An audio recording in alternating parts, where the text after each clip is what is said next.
Hello everybody on YouTube and welcome to Feedback Friday number something. I think 23, that's my guess, maybe 20, I don't know. The second Feedback Friday of 2021. Man's ready to ruin my intro with the fireworks. Good job everybody. There's no way y'all didn't plan that somewhere. I don't know, that was impressive. Anyway, yay, second stream 2021. This is Feedback Friday, where we take games made by you, the viewers, and we play them, and we pretend to have anything intelligent to say about them. This is a game made, not called Secret Santa, it's called A Winter Adventure for Pilly, but it was made for a Secret Santa jam of some description. And it's a platform of some kind. The first thing I note about loading this game is that we have a little bit selectable menu here. Because it's a little bit offset, so but it was something in a blank space, so at least I could identify that it was probably a cursor. I went to press up and down, that did nothing, so I was a little confused and found myself clicking, and then eventually, because I am a pro gamer, I stumbled upon the W and S keys. Understandable that you'd use those keys. Well, everybody knows WSAD thing, right? And yes, pro gamers like me will find that eventually. But if even I struggle to find those controls, imagine the struggle of somebody who doesn't necessarily play a lot of games. Made it for a jam, so you might be thinking, well, you know, other people in the jam are also people that make games and so on. They'll probably figure it out, and that's fine. But just in terms of, you know, wider polish and appeal and general good practice, make sure the arrow keys are also a thing, or be able to click on the things. You know, just you want to be as intuitive as possible, especially this just immediately into like your experience, right? Anyway, let's see if we can actually start this. Now we've got to find out what button you use to confirm. Enter does not work. Space. Oh, space. Okay. Space also calls us to eject some sort of parasol. Oh no, Paul, your Secret Santa forgot to get you any gifts. Good. I guess you have to go and find 4 out in the open yourself. Make sure to bring them back to the tree if you collect all of them. Whoa. I'm digging the dynamic camera system we got going on here. Camera even like, why does the camera like scroll up there? Did you think the text was just sort of hard to read on that background or something? Or is that just something signposts do? Interesting, like the trail effect feels a little bit too much. Probably not that necessary. One-way platforms. Semi-secret exit to the house. I don't know how intentional that is, or if that's just a matter of maybe following my slopes guide or something, and not remembering that you're not meant to do unclosed slopes, if that's the right way to put it. Thought it would be slightly easier to indicate the text. It doesn't hurt, I guess. I'm not sure it was necessary, but I'm not sure it really hurts either way. So I've got to go find 4 gifts. Alright. Hold down the spacebar to bring up a paraglider. Do I just... It's like playing the animation over and over, so I'm like, how does that... Okay, so while that's playing, I pull a slow speed, okay. Bit of a weird one, because he's like constantly getting it out. You'd think he would like get it out and then it would just stay out. I think like, even though you obviously put a bit of time into doing the animation, I think honestly a quicker thing you could have done is just have you swap to a single frame with the paraglider out and just like stay on that one frame. I think that would look more sensible and also even take less effort than what you did. Also, my spacebar is a bit dodgy at the moment. That's not your fault though. I spilled a load of drink over my keyboard and then I had to like take my spacebar off and I put it back on, and it's never felt quite right since I put it back on. I'm not 100% sure as to why. I'm just about the feel of it is just a bit wrong. I got whatever that was. Was that of the present?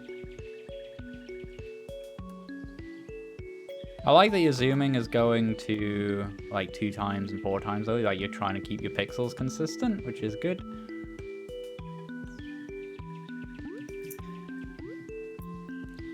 And pixel size wise, your art style is very coherent. Colors are a bit all over the place and it's all a bit messy. There's just a lot of weird gaps and stuff like that. But I mean, I don't know how much of that is just because it being a bit work in progressy. Collecting presents also gives you more and more air updrafts to use. Well, in Pariglide mode, just click the up button. Okay.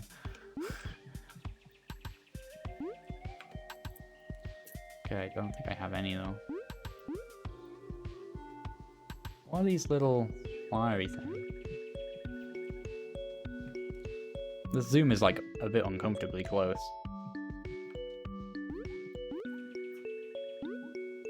Oops. Oh, they're like checkpoints.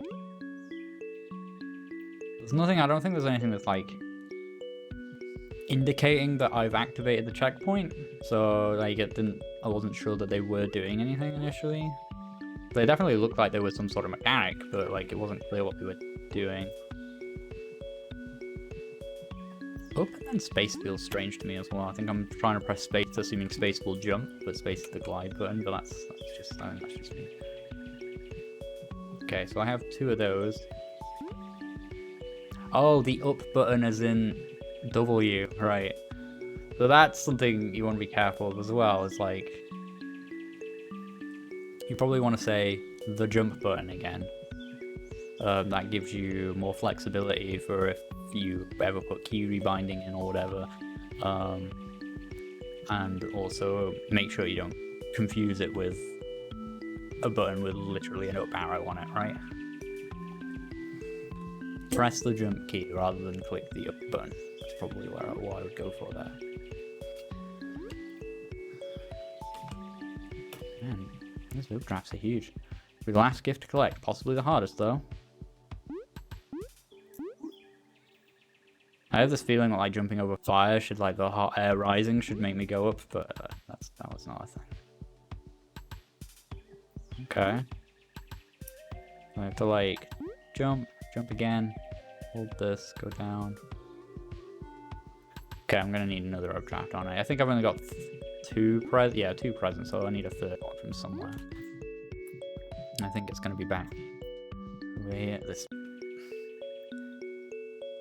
It's good that there is a transition, but like because there may as well not be, because you see the jarring effect of like me shifting after I die happens before the transition even happens.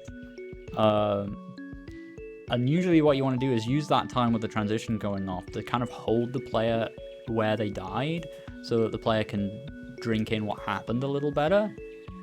Instead you're just like, you're just snapping back to over there.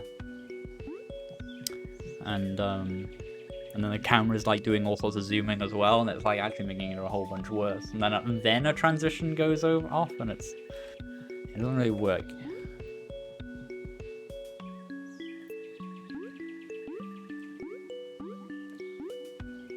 Camera, zoom out. I want to see more. Nah. Yeah, I appreciate the idea you've gone for with these cameras. I just don't think the setup is necessarily perfect. Also, I can just sort of grab things and die, which feels a little strange. Okay, Vegan Cube. One nice thing about Vegan Cube, whenever he comes into the stream, he will always let you know when he's leaving. Just notice, no matter what the circumstances, no matter what's going on, just like, guys, leaving. It's not even a criticism. I appreciate it. Thanks for stopping by, Vegan Cube. Can I drop down through these or not? No, because normally that's like down and jump or whatever, right? But jump is up, so it's weird. Okay, but we have 3 of these now, so we should be able to do this. So let's just hold down. There's no reason to let go of space. And you've got this little gap here. I like the setup of this because it kind of shows you what it wants you to do. Right, you have that very clear gap there. I don't know how intentional that is, but like, alright, I suppose you just have to die here now, right? That feels kind of lame. But level design wise, this is quite smart. I feel like you probably just did it because you realized you had to do that, and it's just like, oh, you need to be able to actually get higher, so we'll add another gap here. But what it actually does accomplish is, like, you can see just from the layout of the level, I could tell, like, because initially I was trying to do it with 2, right? Like, you know, I'm not that used to the heights yet. Why wouldn't I think maybe I could do it with 2? But then I see that other gap before, and I see that I just don't make it, and I'm like, oh, I get it. I've got to go up there, and then fall down, and then do another one.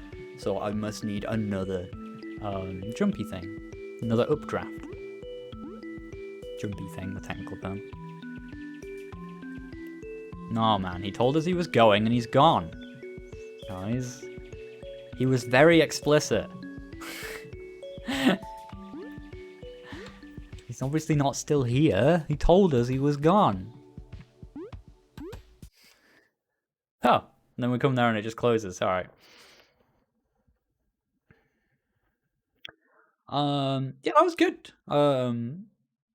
Sure, simple. It gets out of the way. Ending a little bit abrupt, but it is what it is. What's the page for this?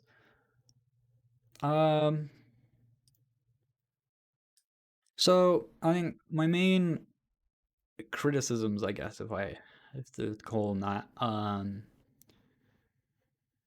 the controls are a bit guessed. Like, you're just like, what should be up at W is jump, W for jump, or up arrow in general for jump. Sounds intuitive, but is weirdly not. Generally, you want a different, like an action key of some kind to perform a jump, because it is sort of an action. You're not really just moving up like you would in, say, like a top-down game or something like that, right?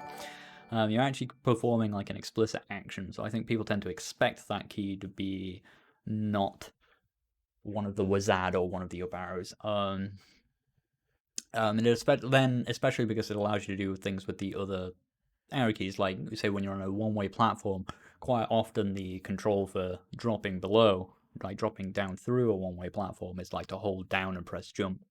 Holding down and pressing up would feel a bit strange. But that's not the worst thing in the world. That's just sort of a minor thing that might just help people get to grips with things a little bit easier. Your death transition is probably like the worst feeling thing in the game, because like you essentially don't have one, and you just snap, you touch a thing and just instantly warp back, and then a transition plays over the top. So when you die, you kind of want to like hold it there or play some animation, slow it down, and be like, this is what happened to you and why you have failed. Your jump values and stuff are a little bit like rough, and like, cause it's like very, very fast on high gravity and stuff, but it's not too bad really. It's like, it's just in the right direction. And I like the level design of the final jump thing quite a bit. I think it's a shame that your level design relies pretty much on you dying after you grab a thing. That again is another thing where it's like, well, it's easier to do it that way, because then you don't have to worry about, you know, what happens if you grab a thing and you die, and having to like undo having gotten the thing, which is like an extra bit of code and so on. So I can kind of see why you would do that. But it does make it feel a bit sort of like, oh, I got it and died, but I guess I still have it. Okay, cool. Like, it just doesn't feel as satisfying, right? But as I said, I do like that final jump thing. I think it was very intuitive and clear how it was meant to be done. I don't know how, as I say, like, probably not super intentional, but like, the instinct was very correct. I don't know how much of it was just, you know, you're just like, well, I'm just sort of, this is what you actually have to do, so I need to actually make some space for the player to be able to go up again. But by doing that, you actually created the perfect shape for the level to indicate to the player what they had to do, which is very good.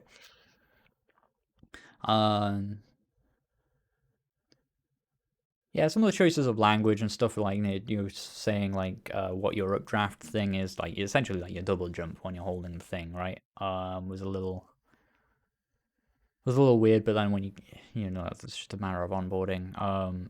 And the animation that plays with the paraglider, like it's just playing in a loop. You'd have been better off just playing one frame rather than like doing the whole animation of him getting the thing out. If you're going to go through that process, then you want to do a thing where when you press it for the first time, it does that and then holds on that frame. But that's harder to do. So if you wanted something quicker, but still better than what you did, just have it go to one frame where it's just holding that, and that would have worked just the same.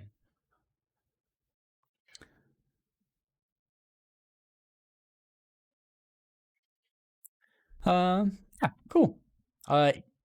Yeah, the one last thing I think I'll point out is the camera stuff. I like that you kept the sizes right, as in like you went to like half zoom or like 1x zoom or 2x zoom, and your pixels didn't get turned into a mess as a result. I mean, obviously they sort of do it during the transition, but like not noticeably, right?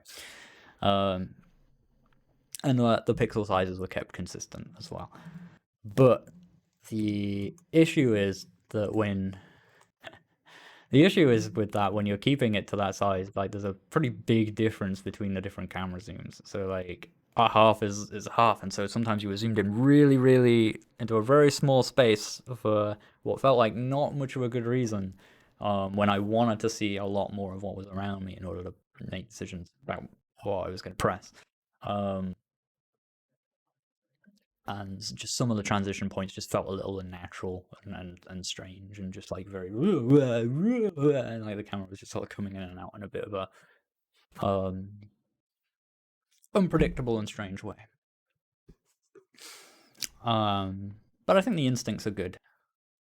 It's just practice and experience, I think. Good job.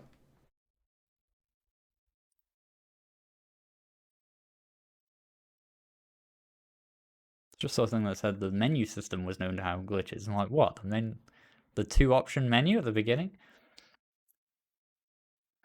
Anyway, moving on to Blue Flame, game by RyderGaming, inspired by Dark Souls, where you play as a fire mage. And we got a Steam key, so that means we're going to have to download a Steam thing and hope that Steam does not break the stream today.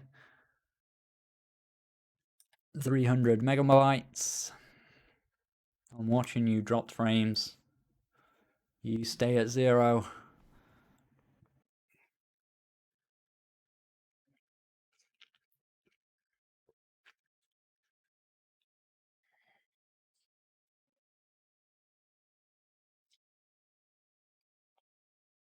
So far, so good.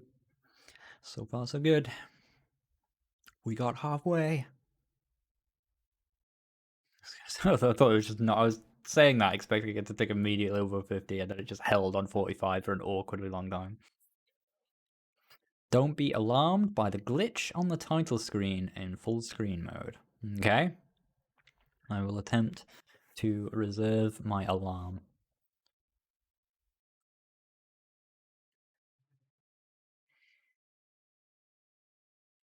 Use H for jump?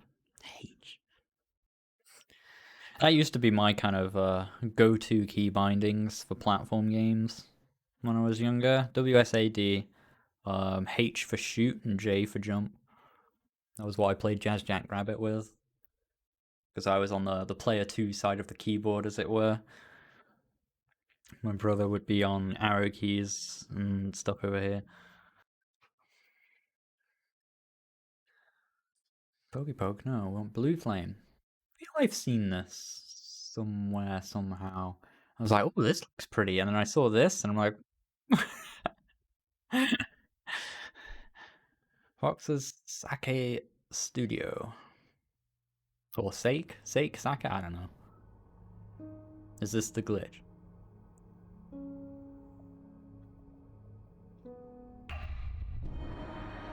That I'm to not be alarmed by. Okay. There's some stereotypes jumping out of me here, man. Version 0.7.2.0. Do you have changelogs for each one of those version? Oh, do we have 72 changelogs? Early demo, subject to change. Oh, you don't say. Looks like parallaxing around the menu's kind of neat. It's a bit loud. Can I turn this? Can turn this down a bit. We've got options.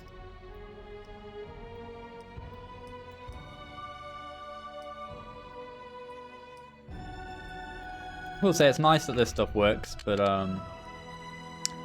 possibly a bit too much for it. Well, we'll see when we get into the gameplay, I guess. But I'm getting like an inkling, a suspicion that there might have been more time put into this menu than into the gameplay we're going to see. So the buttons are going to look very small, but I think this is a problem of my resolution being really big. I think it's scaling. And it's scaling to my 2560 1440 resolution, which is fine. If you want to take people like me into account, then yeah, you want to have like a GUI scaling type of thing. It's a little tricky. I don't really blame you for not having necessarily done that yet. The sound has not actually gone down. That audio is still super loud. Do those buttons actually do anything? I'm not sure those buttons actually do anything. About the demo. Hungarian developers working on the game for years now. Okay.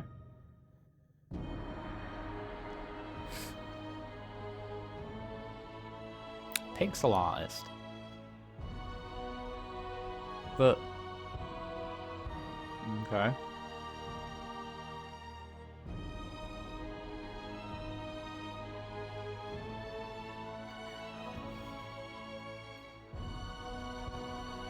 Okay.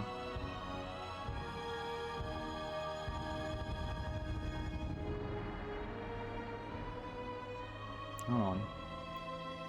Ugh.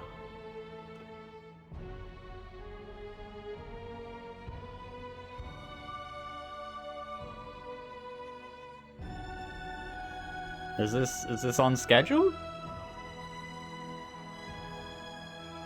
Hang on, I've accidentally... oh, actually, this windowed mode actually probably looks a bit more... I'll put the screen back on. Okay. This is super loud. I'm just gonna turn my speakers down. I don't know how loud these buttons are for you guys. That looks okay on my levels. But for me, it's just very loud. Start.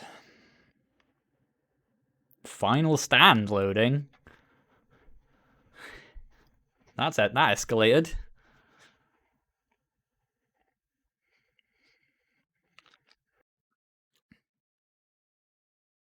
So what is this loading? Can you tell me real quick, what was that loading? Who made this? Oh, I can't alt tab yet. Who made this? Who's the developer? RyderGaming, was it you? Yeah, RyderGaming. Well, every texture page ever. Okay. Did it need? Oh, okay.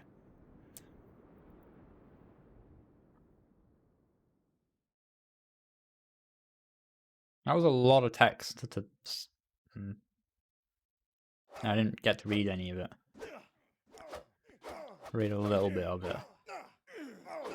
If that was really important, then it needed me to be like, this looks cool. It needed me to be able to choose to like progress it. Or it needed to show like one line at a time.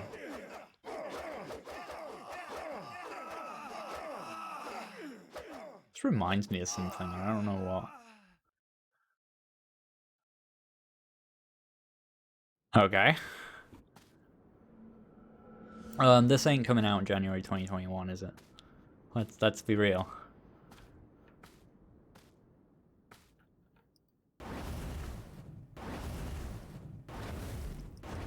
Okay, I've missed what? Oh, LMB to cast pyromancies and destroy vegetation. Okay.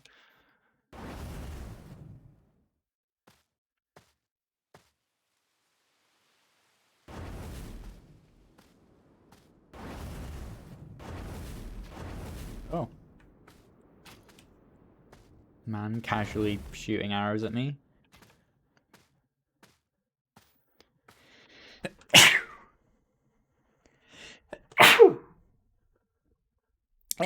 Excuse me. Space dash in a direction. Oh.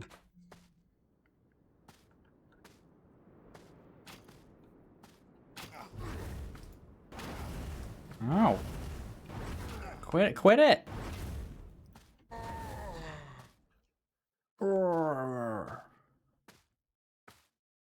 Oh no, the blue line. The dreaded blue line. It gave us called blue flame, right? Is that perished?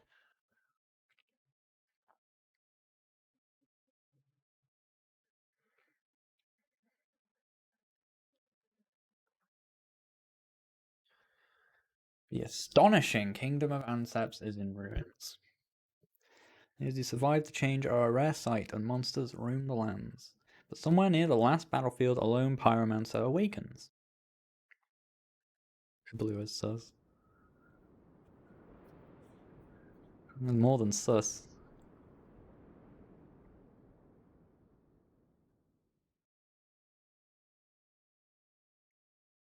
How did I survive?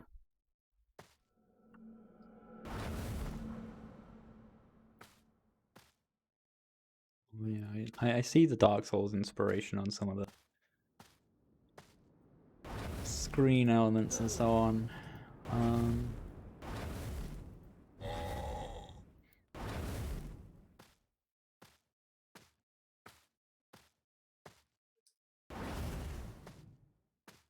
A lot of particles. Bit of an over-the-top effect. Igniting a bonfire, okay. Oh, why can't I... I'm surprised that doesn't, okay. Bit of blue. Can I, like, rest at it? Is that a thing? Oh, what does that do?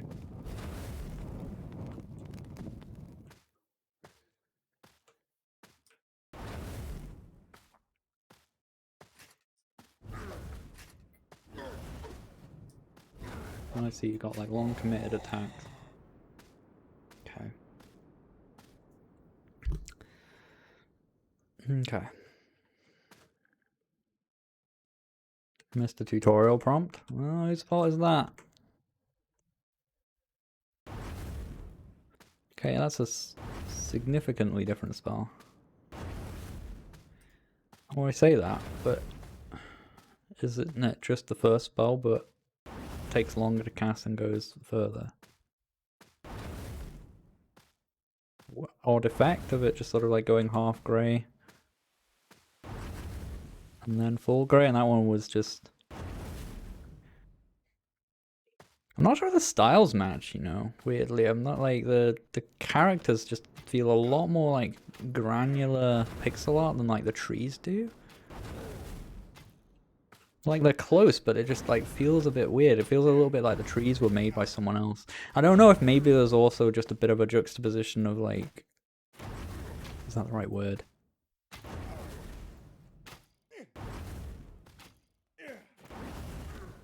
There's maybe a weirdness in the amount of flat color compared to the actually quite highly detailed like rocks, trees, characters and so on. Kind of makes them feel like they're kind of floating in space a little bit.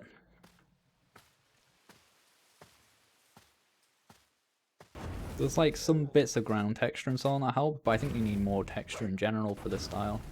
I think you actually need a grass texture. Yeah.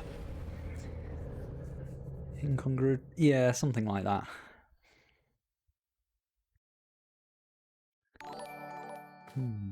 CGI Eric is now following. Let's go this way.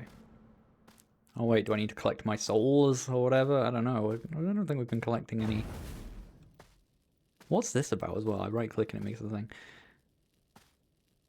Refills HP but reduces maximum mana. How do we get more maximum mana? Maggot of the Underworld. Hey, hit you in the cutscene.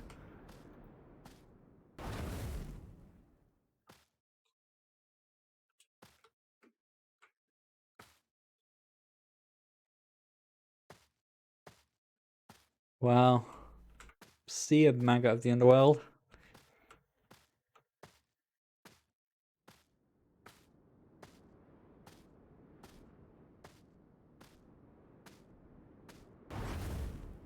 Oh. Well, Master Sebastian, I like places. Curse turned me into this monstrosity. I'm trying not to judge too much the small UI because I know it's mostly my resolution.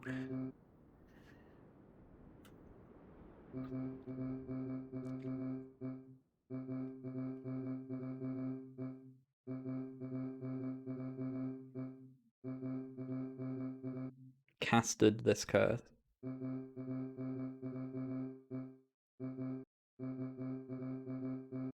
Oh. That was weird because like the text was up, but if I pressed F, it kept talking rather than like ending the conversation.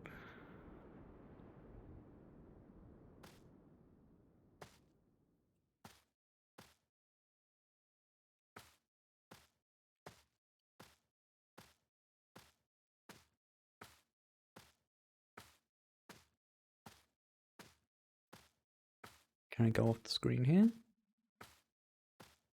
No.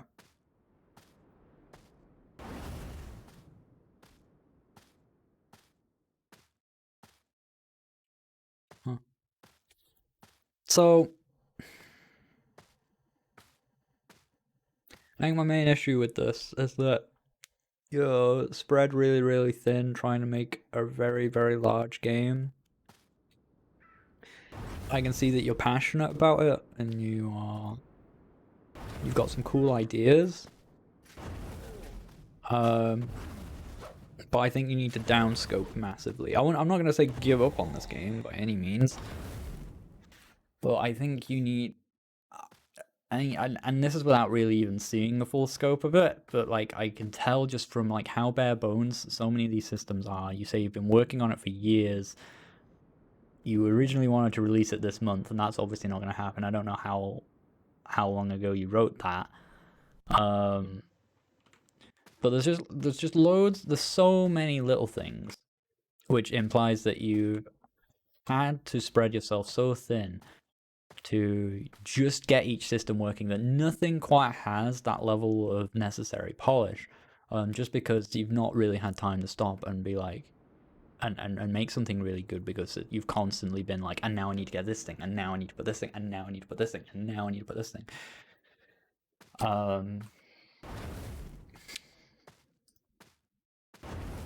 Like, you know, like it's gonna take too long for you to get there with everything, and I want to see you get there with some of this stuff because like this could be really cool. It's already been downscoped. Yeah, it need more. And I maybe you're saying, oh no, you don't understand. I mean, like I've downscoped in my plans. I'm telling you with like a 90% certainty that however you've downscoped it, you've not done it enough. I know from experience.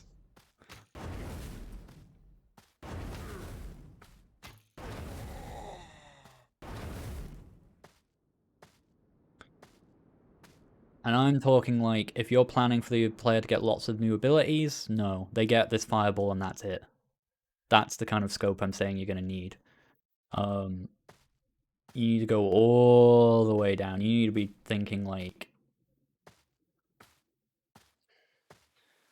You need to be thinking like, what if this game needed to release within a month?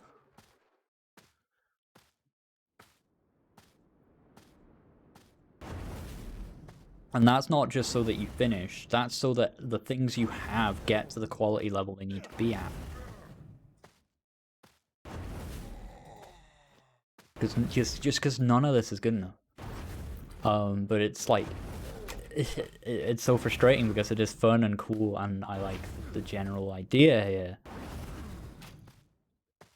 But you need to tell us a very short, very, very short story.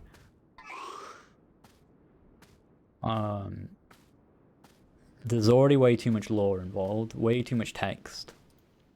And in order for any of that, the setup you're doing in the lore and stuff to pay off, you need a way bigger game than you're going to be able to get done.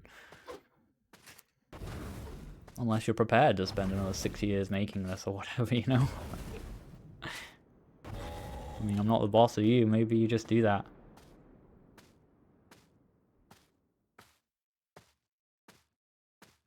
Because, I mean, some of these fights themselves are only going to be that interesting for so long as well, you know? But, I mean, I don't know, I haven't seen any of the boss fights yet. This is just a big open landscape as well. Like, where am I going? What am I doing? This feels a bit like Diablo. In Dark Souls, it was kind of okay to feel a bit like, oh, where am I going? What am I doing? Because you're fairly linearly funneled. Yeah, you have occasional branches, but they're very explicit and clear. This, we kind of had like a branch at the start where I went left, and that was like small and confined, and that was okay. This is just like a huge, like, you don't want screens existing like this. Like, where literally every border screen pixel is a potential direction I could head in. Like,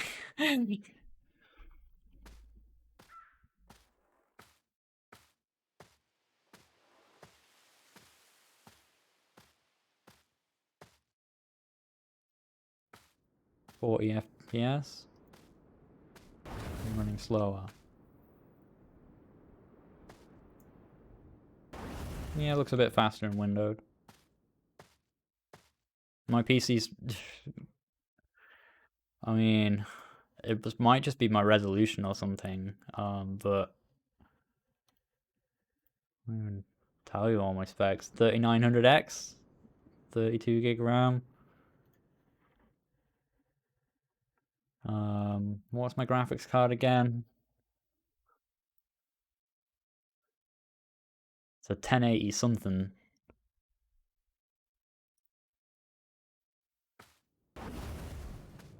Though this does seem slightly higher frame rate, but it wasn't noticeably like bad to play.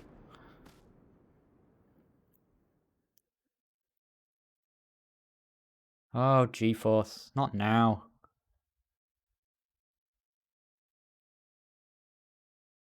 Don't you know I'm trying to stream?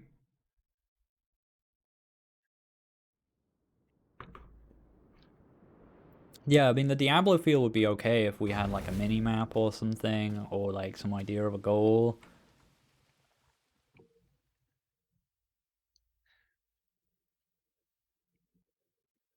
That's a good idea. Oh, it's up now though.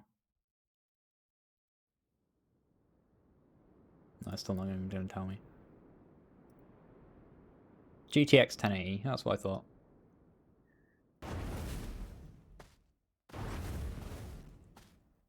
Sometimes it can feel like a game is running slow just watching someone else play it as well. Oh, but yeah, you're right though, 40 FPS in the corner.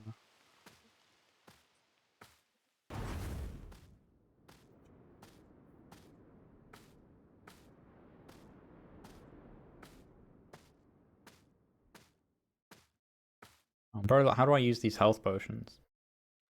Nothing's really told me that.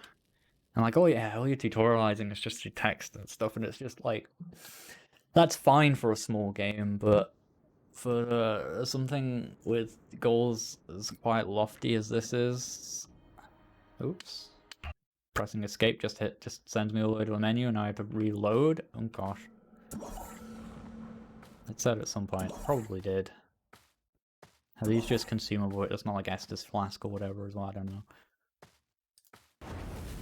I need the vision of full screen, unfortunately. We just have to pay the frame rate price.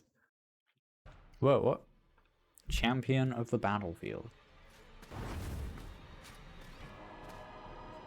That's pretty quick. I need to find some sort of window. Okay.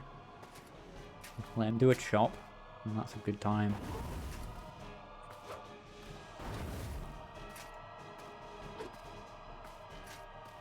No, this was a bad time. Okay. He's actually a bit more forgiving than just the regular guys with big swords.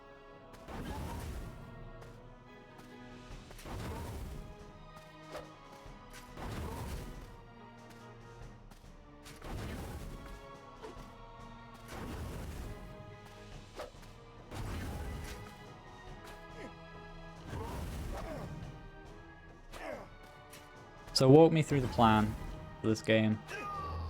How many areas? How many bosses? What kind of size of your eventual game have I just played?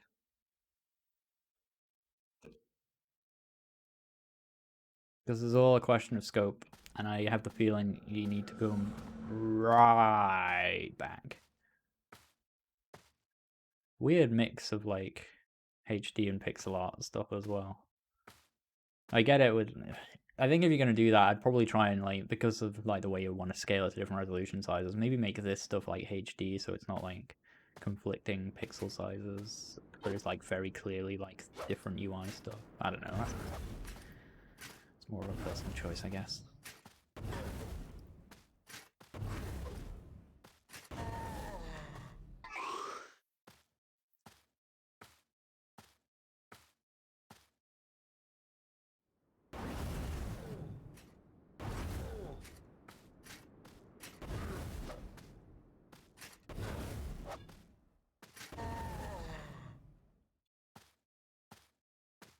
The only thing that's missing is the final boss in the cutscene. So everything else is in the game, and then your final boss in your cutscene.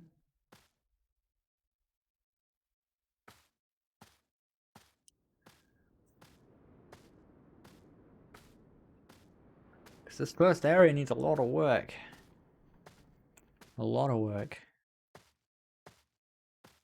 It's super big, super meandering. We've got... tutorial, is it?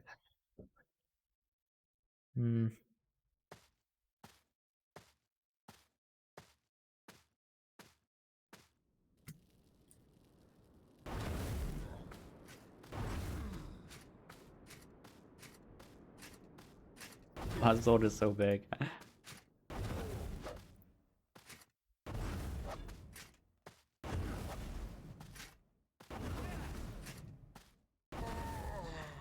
Well, like, you just need so much more like feel and stuff in these like spells and stuff like that's like I get the wind up mechanically, I get it, but I'm just talking about like a visual and aesthetic and feel. It's just not very satisfying. The fireball itself looks a bit pants, and it just sort of disappears on contact and causes like a flash, and these numbers are a bit like they don't really match everything.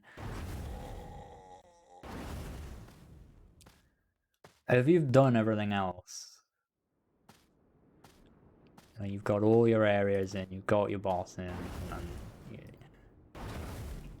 need one boss and a cutscene, then yeah, maybe.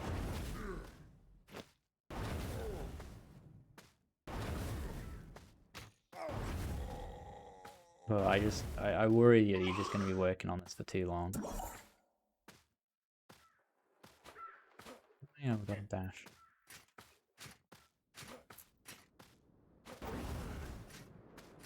Is there some sort of leveling mechanic as well? I don't know.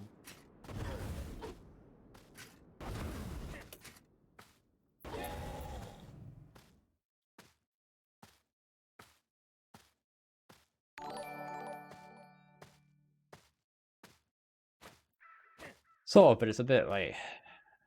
that's what I don't know. Disappointingly short range. And it's just sort of done in the generic 2D dash way. We're just like, oh, we'll do a trail behind them. I don't know.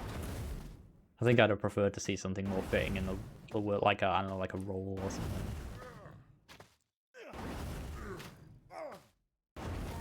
It's just a little bit like anime when paired with everything. Like, it doesn't look bad.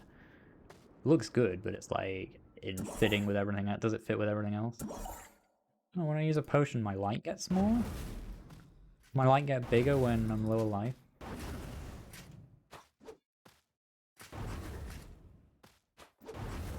Oh wow, the spell keeps going even if I dash. Pretty good. See you, JohnProxy.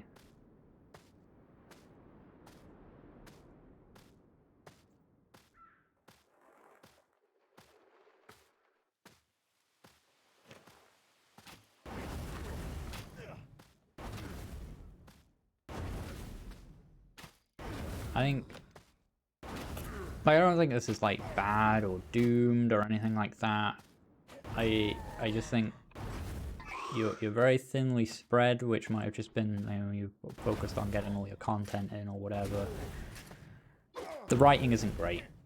I'll just come out and say it. Like the text and the lore and stuff, like I haven't really been given much reason to care about anything that's really happening, though I could see with better presentation it being a little more interesting. I think you want to do a lot more show and don't tell. I think you're doing better when you're showing.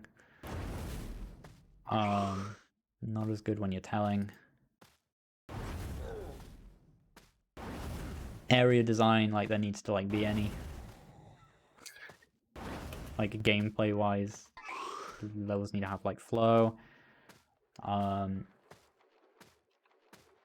Feedback, feel, and polish. I feel like you probably know that a lot of stuff isn't quite there yet, and that's kind of what you'll be working on. So that stuff, obviously.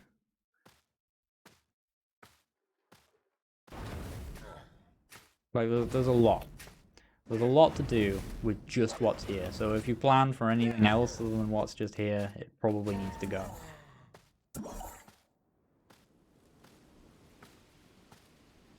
You need... It's really hard to know without knowing like the full scope of your game and everything you have planned and everything you have done and everything like that. And I don't want to tell you what to do, but like, I think it's quite likely that you need to downscope more than what you think. Ah.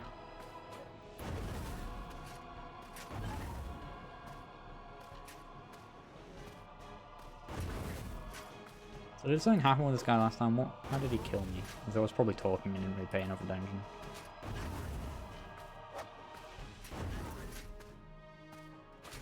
Ow! He dashes in the... Ow!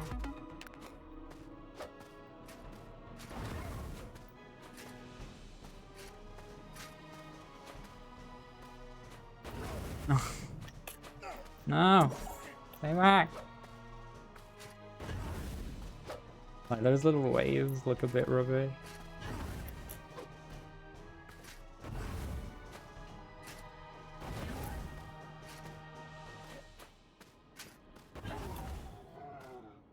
Oh my god, we did it.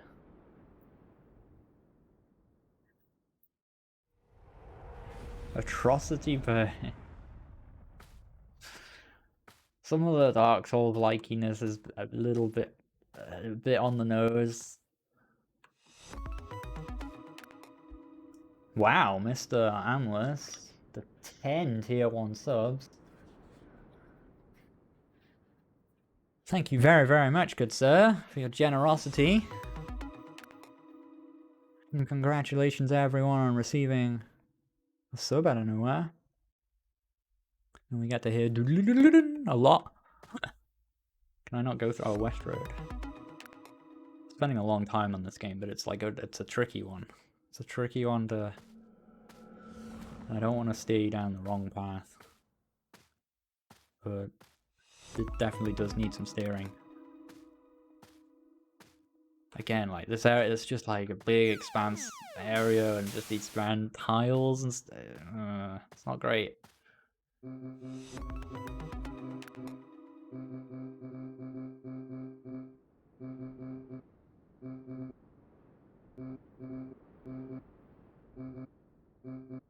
Again, this text, the way that ends is not great.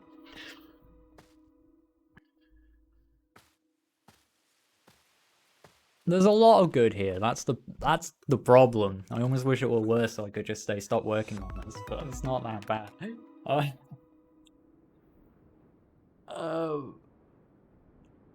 It's just it's too much.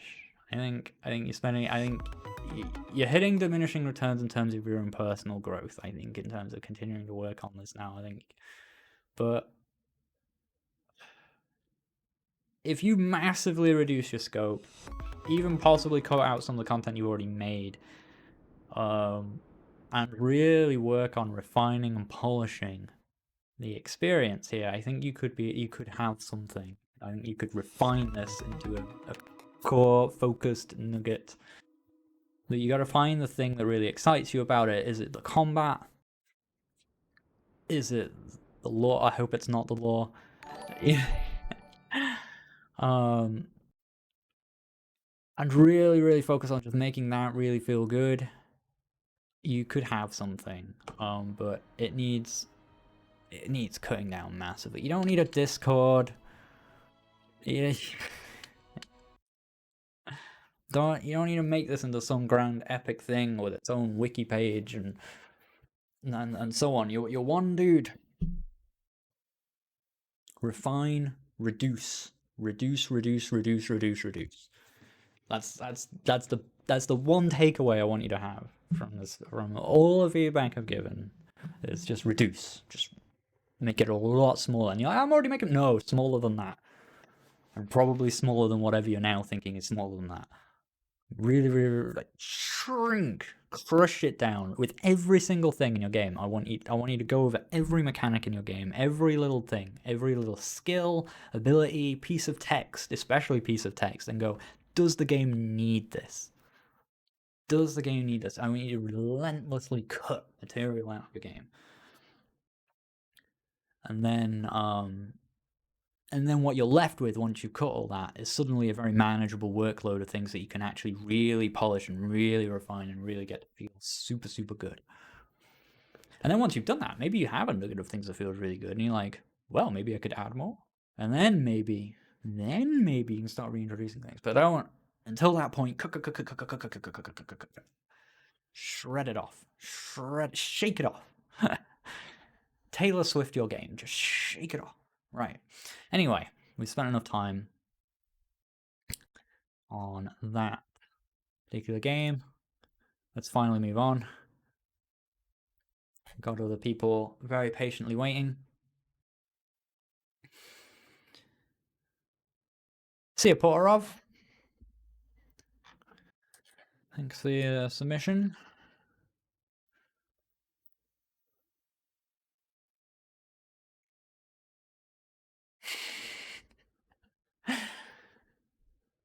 All right. We got JH04579 with a color mixing puzzle game called Color Crash. And it's 3 packs that each highlight a new mechanic. Okay.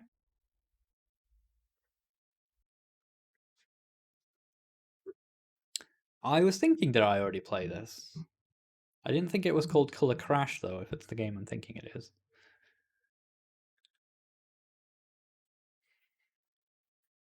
Or it was called something else, but nonetheless, when Google Drive wakes up, we'll give it a look. Version 0.91. Ooh, getting close to release.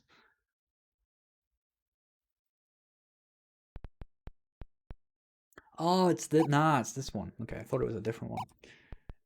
No, I remember this now. Options still does nothing. We have no options.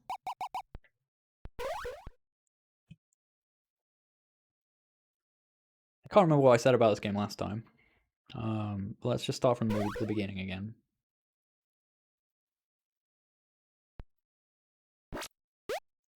Yeah.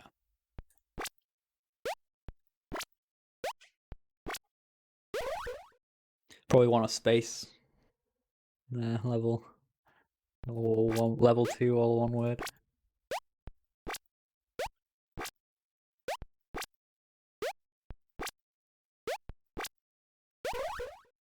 Cool, the rules are becoming clear. I'm sure I said all this before, but it's been a while, so I'm obviously having to remember. But like, rules becoming clear there that, like, you know, you have one thing get to color. Oh, okay, you have to get all things of that color onto that thing. That's a color we don't have. Oh, okay, something else must happen. We must be able to get a different color from somewhere. Use the things I have to interact. Okay, they mix together to make that. I see. Do it again just to reinforce. Oh, but then also a little extra trick along the way. We have to get it there, which we now can't do. Let's reset. Reset again. That stops it. We're learning. I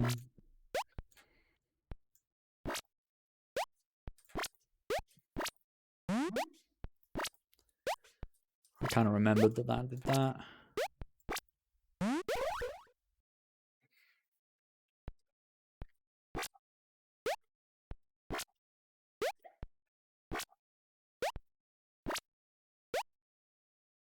No, because we need a blue one.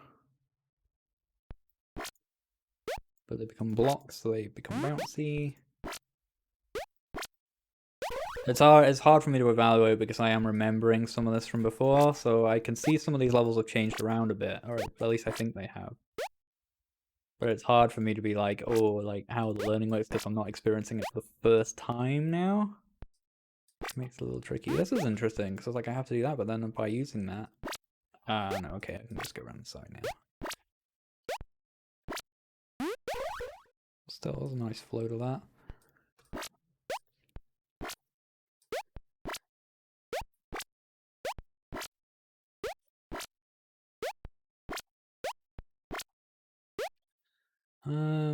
Wow, how do we get to there? Need to somehow block here or there?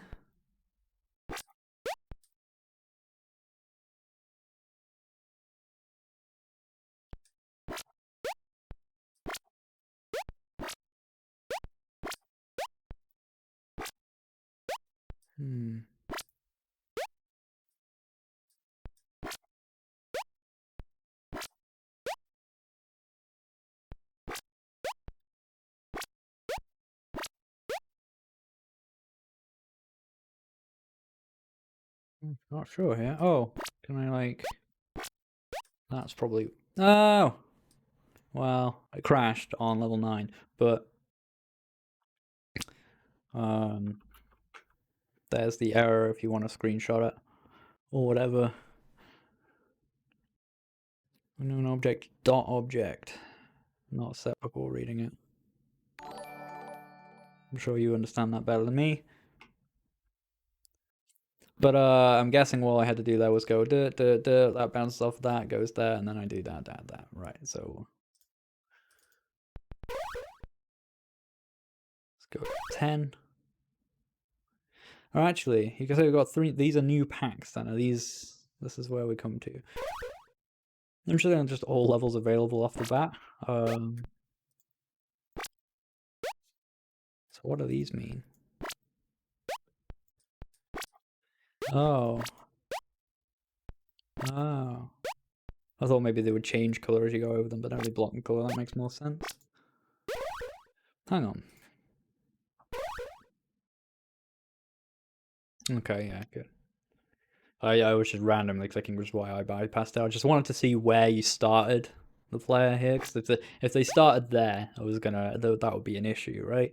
Because it's just like, well, I just naturally maybe do that, and then we don't actually learn how these work. But you've thought about that. Like start there, so like that's like the path of least resistance.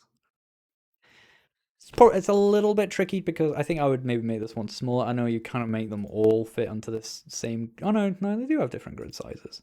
So what you could probably do is probably, I don't know, reduce the size of this one a little bit. So that it's just like one that's a different color and the yellow one rather than having like 4. Just, I don't know. Or make these 3 the same or something.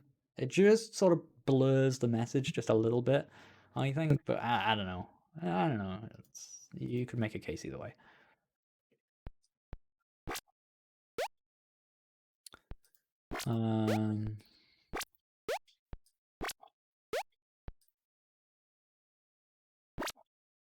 Level underscore W2. Again, as before, I'm sure I said before that it's like a little bit roughly presented. And I think if you like tidied this up into something that just looked a little bit, a bit more polished and refined, or just a little bit more slick, it'd make a very cool like mobile app or like browser game or whatever.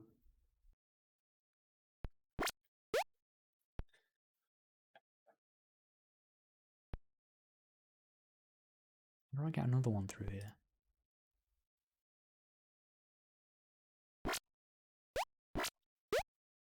Huh. What happened there? Why would that stop there? Was that a bug? Must have been, right? What happened there? Why did that just... Just thought there was one still here. That has to be a bug.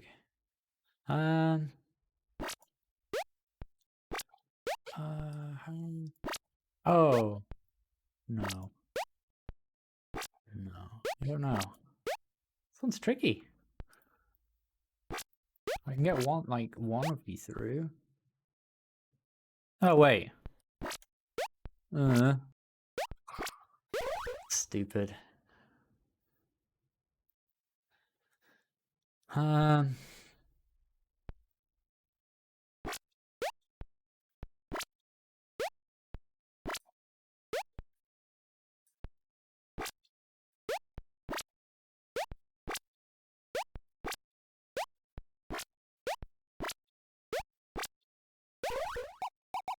The clue button still does nothing. I like it. All this time. That's interesting. What's this one? Level P1. Okay.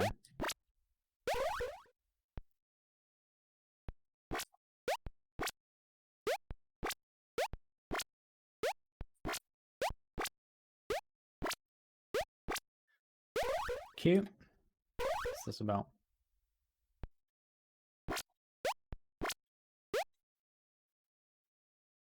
Okay. Like splits. Okay. But in what direction is it going to do that? How do I know what direction it's going to split them out into? Is it always like perpendicular? Like, will that do it? Well, but yeah, that's a tricky one because like I don't then. Well, which side is the blue going to come out and which side is the red going to come out? Nothing really indicates that.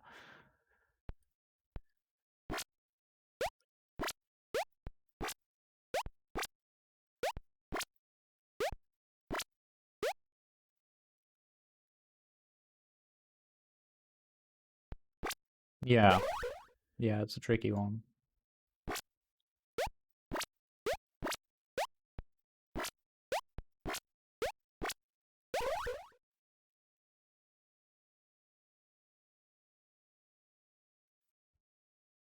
Yeah. I don't know. I'd maybe bin that one. Yeah, I mean, I don't know, keep experimenting with it. But like, this is the weaker one of the set. These are cool, very clear, lots of interesting possibilities. You could even start mixing them together and fancy levels and all kinds of things. You've got a lot here, right? You know, I kind of respect that you're still just prototyping ideas and just coming up with more interesting things, mixing them all together. But I think you've got plenty there. I think, yeah, it's a bit weak, this. I don't know, maybe there's other better ways you can go with it, but just as it stands, I don't want to, I keep trying and failing, but trying to lean away from giving super specific advice. Like, I think you should do this. Rather than just trying to explain how a thing makes me feel and then leaving you to be like, oh, okay, that's maybe because of this, and make more informed decisions as the actual designer of the game. But from my perspective as a designer, if I were the person making this game, I wouldn't feel bad about making this how it'd be, and like see the things you've done with it. I'd just probably say that, like, you know, like with a lot of ideas that get prototyped, this one just, it's not as good as the others. So maybe just stick to the ones that are good, you know? I think this one like super easy. Oh no. Oh. Like do that. Kinda.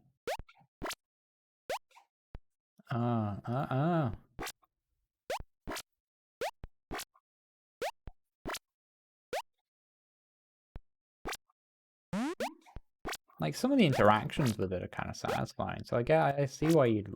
No, God.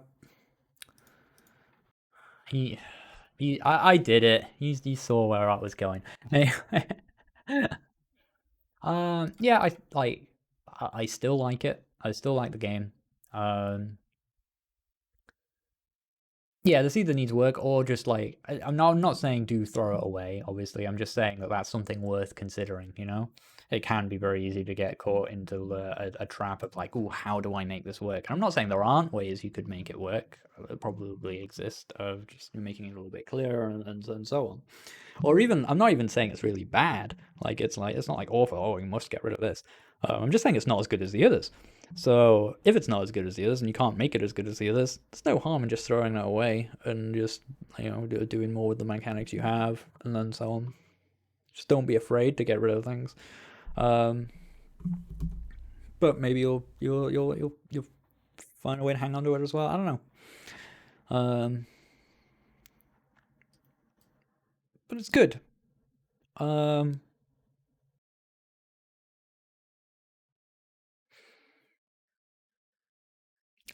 really start to think about cleaning up the art, tidying it all up, wrapping it in a nice bow, making everything just sort of feel nice, and shipping it. Honestly, it's good.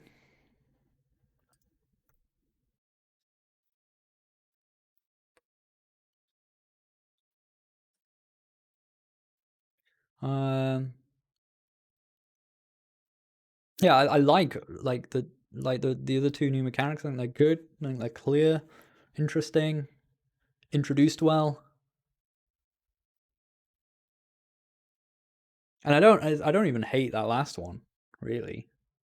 It's just very easy for me to say like if it's just not as good as the others. And then you don't want to have a mechanic bringing your other star mechanics down, right?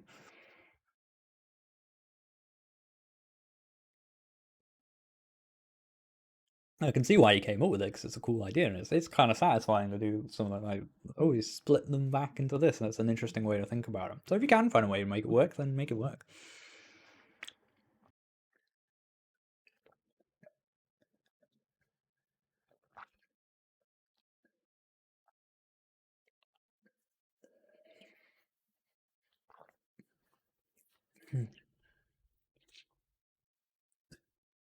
It became fairly clear that it was like perpendicular and that was splitting out. I think the issue I had was I don't know in which side which color was going to, like which component was going to come out. And I could guess from the layout of the puzzle but that's not really the way you want the player to understand it, just being like, well, the puzzle's laid out this way, so it'll probably come out here because that would be an elegant solution to the puzzle. So that was sort of the way I was starting to think about those ones. Admittedly, I only did a couple of them.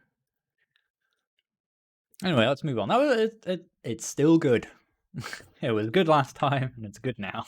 And I like the new mechanics a lot. They're interesting. Terminal Hacker from Holtzy223, a small anagram game. Okay.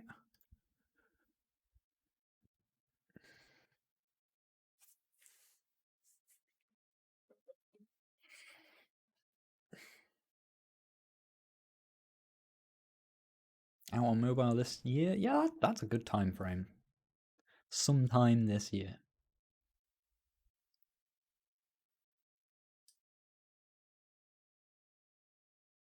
I mean, I don't know your own situation, but like if I was working on it full time, I reckon you could probably get everything you really needed to release that game inside of a month. It's making it look just like giving a complete makeover, I think. Like pretty much every element of the game would look different, like it would like be properly cleaned up, but I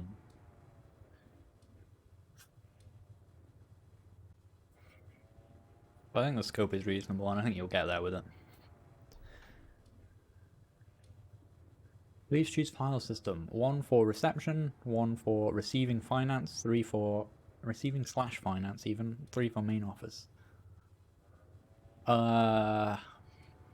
What?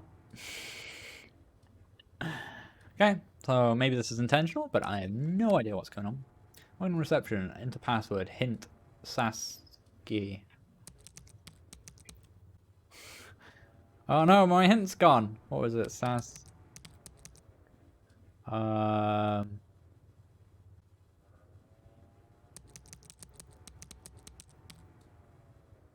Okay.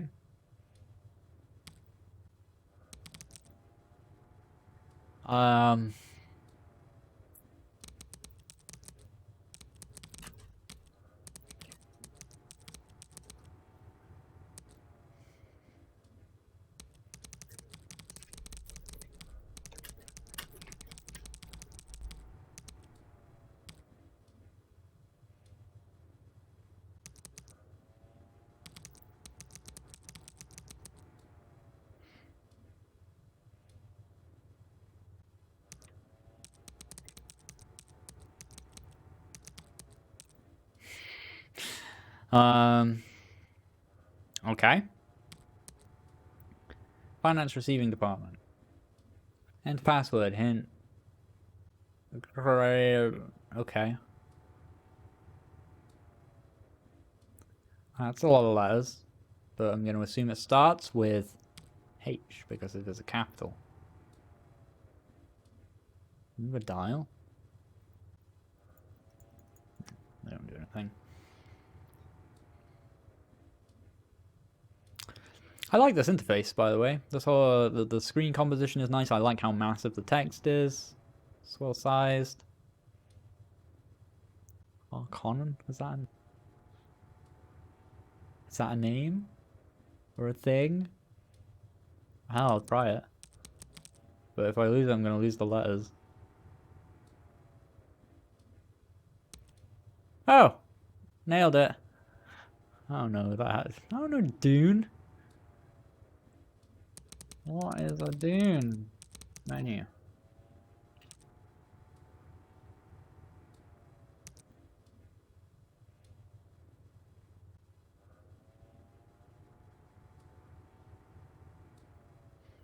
Alright, someone solve this.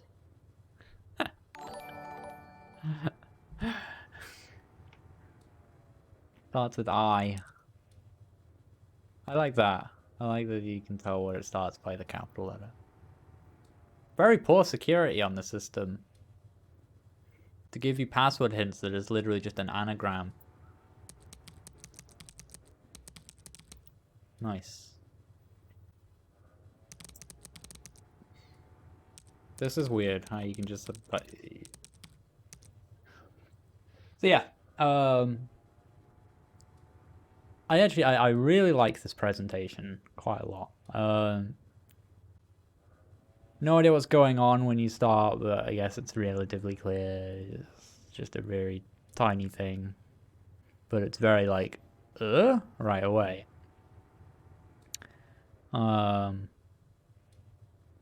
Maybe you could dress it up in a bit more, I don't know, pseudo lore or whatever that like kind of just gives you a bit more of an inkling as to what is going on and what to expect.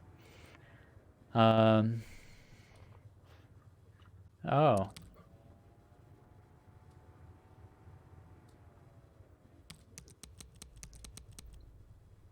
Don't even know what that is or means, but okay.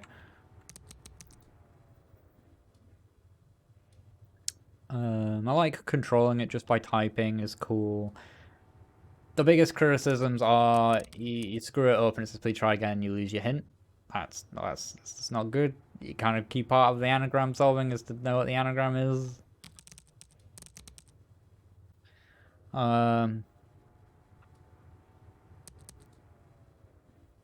Second part is there's no I like it. I don't know, stuff from Dune or movies or whatever is like fair enough if it's clear up front that that's what it's going to be about. Otherwise, I was assuming from the first one, what was it, like Cassie, that it was just going to be like names. I got quite lucky that that was what that one was. So I mean, like, sure enough, like if it's going to be some weird obscure topic, that's fair enough if it's clear what that's about up front. Otherwise, I'm not going to have any idea. I don't know. They're not because they're not even real words.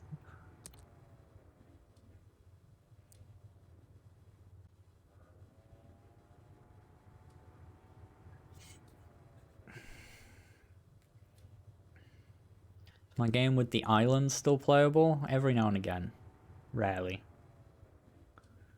But not probably not today because we've got a lot of games to get through. The words could be about the department you go to. That works too. You know, just anything where like I have some idea what it's gonna be, right?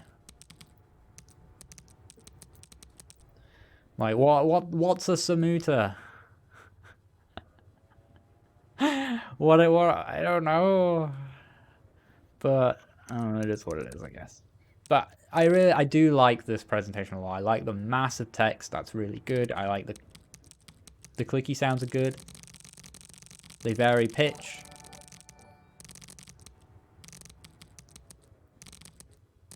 It even has hold repeating, which is kind of cool. Can I paste into it? No.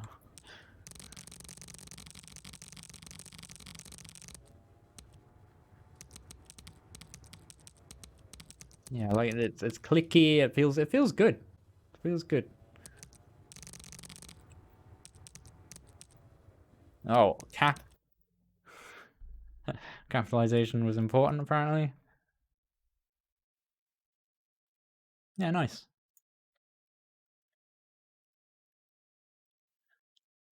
JohnProxy's HeartSwap is coming up next.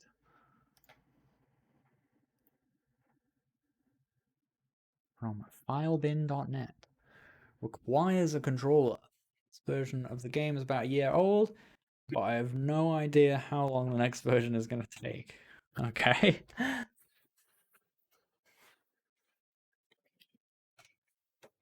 A year.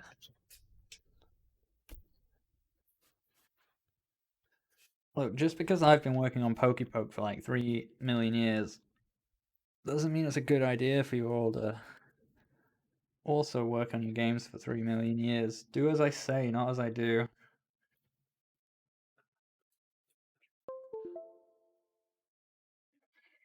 Uh-oh.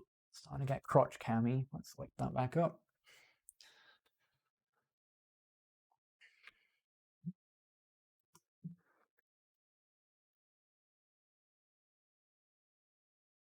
Taylor Swifty. I kind of have, to be fair.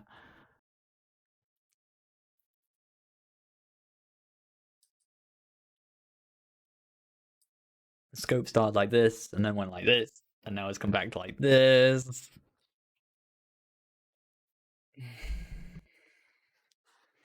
The thing with PokePoke is that I've kind of done the opposite of what like that other guy with his Dark Souls-like game has done. Instead of like trying to get all the content in right away, we're quite low on content PokePoke, but we're very high on polish. So we have more of an idea of what the final game is going to feel like when it has more content, you know?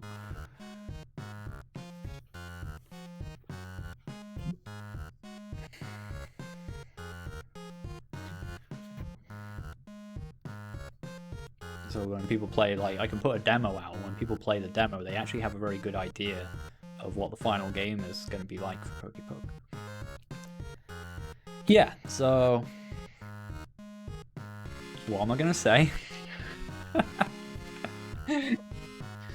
Character is not final. No, but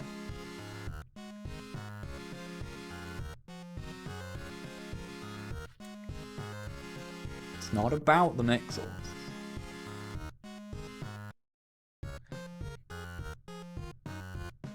I mean, it is, but it's not the existence of mixels themselves is not the problem. The problem is the however you say that word, the incongruity of it all, the inconsistency, the incoherence. This player character is made of giant blocks stamping along a much more detailed ground, and in the background are even more detailed trees, and they all look like they are from different games. I get that he's not final, but he shouldn't be this size, should he?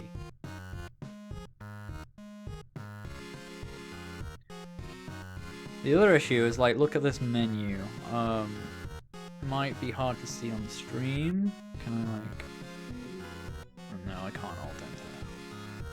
If we continue, it breaks. Okay. Tyrantagonist.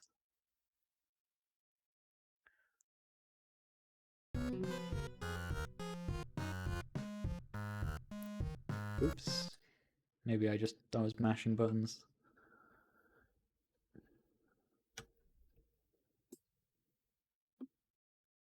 It's not much buttons. So, that might be hard to tell here, but like, you've got a pixel font for your menu that is of 1 pixel size, and then an outline that is a completely different pixel size. Which it doesn't match. It kind of almost works just because it's like almost exactly a third of it. Like almost, but then like things like the N ruin it because the diagonal is made up of the big thick pixel blocks. So it just, yeah, doesn't really work. Right. How do I select? Alright, new game. Requires a controller, and yet I control the menu through a mouse. Learn to play! Press B to begin. On the keyboard, I noted, interestingly, unless that just takes any key. This is Henry Sawyer. Left stick to move, right trigger to pluck. We got a lot of art sizes going on here, man. Pixel art character. Non-pixel art, everything else on the screen. JPEG. Controller. At least you're telling me. At least there's something here to tell me how to play.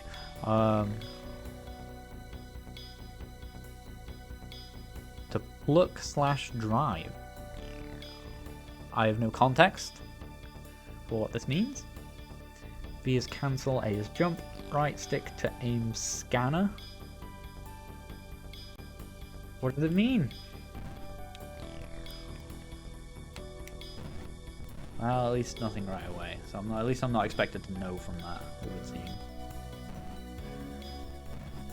I see what you did here, making this a bit darker so that it was like, it still looked like something. What's the jump arc like? It's become an interesting thing to compare with platformers now. It's floaty.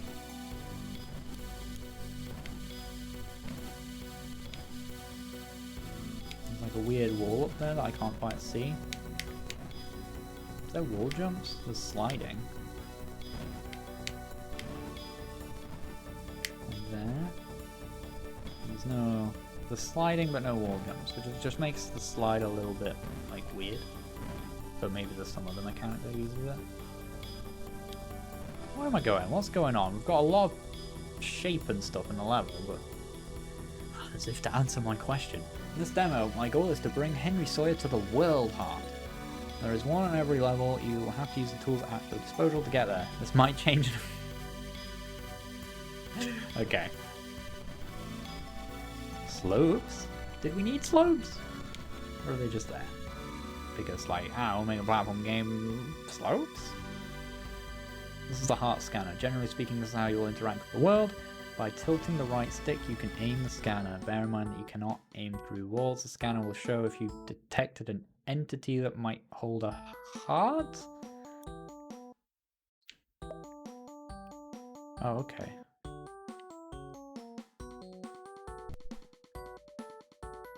This is a lot of just right in my face. In your adventures, you will discover two types of entities that you may interact with, monoliths and denizens. You will know them by their eyes because if they have eyes, they have a heart. Okay, but what does that mean?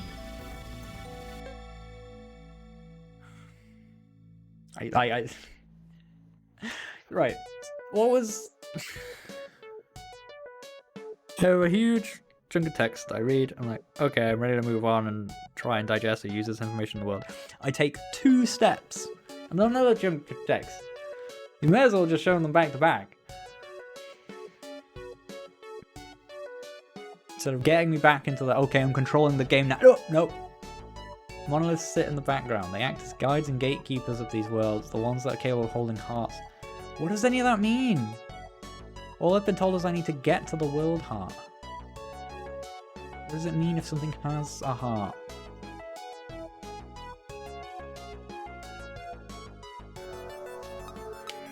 Okay. It doesn't stop, man. 2 steps. The red monolith looks like it was something off. Denizens of the flora. I like the look of these. These weird floaty cloud dudes.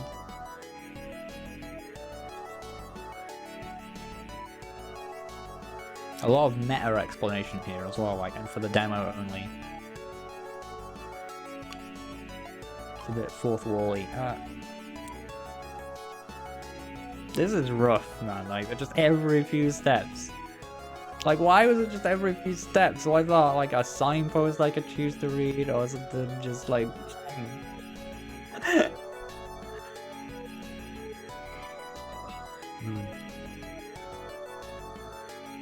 I haven't had time to, like, digest any of this info.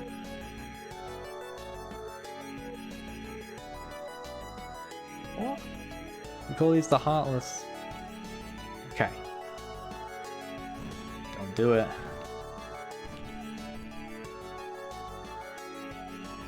In null space, the Heartless are without form. They are translucent. Your L behind that U. And intangible. Doesn't have that second A. You might call this a null heart, since there are many hearts with different principles, only a conflicting principle will play. I don't know,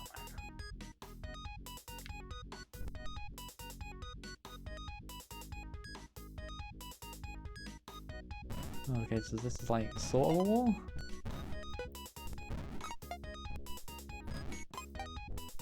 These things have hearts. Is that relevant? There's some moving platforms, but do I need to be up there? Is this a place where I need to go be? There's a lot of gameplay elements. But it doesn't look like I meaningfully interact. It looks like this is just decoration.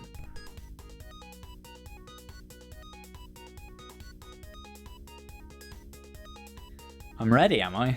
Complete this level, you would aim the heart scanner at the world heart and press the right trigger.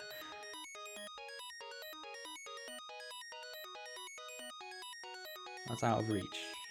Okay. Okay. Does the game start now? A checkpoint? Okay, probably. Oh my god.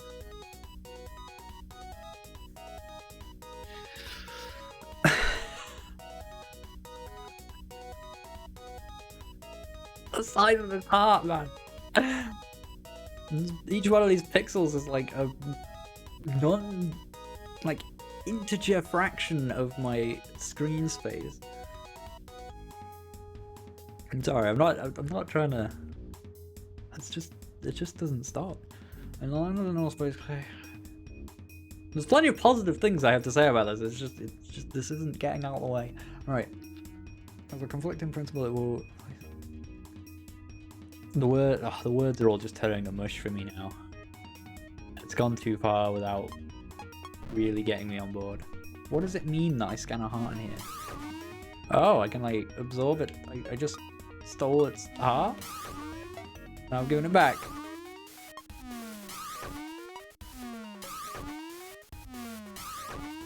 Like, that's some good feel in whatever this is. No idea what the hell it does. I see my little dust particle there that you've robbed, but that's fine. I robbed it as well, so... Now I'm giving off those particles.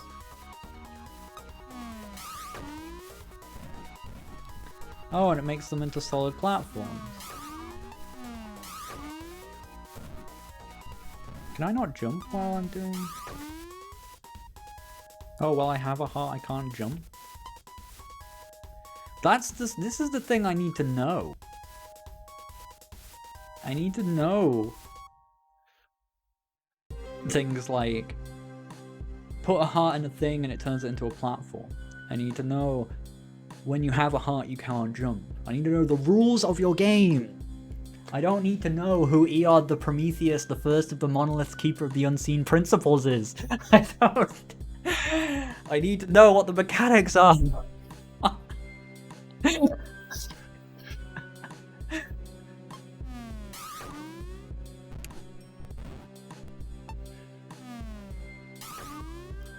Okay.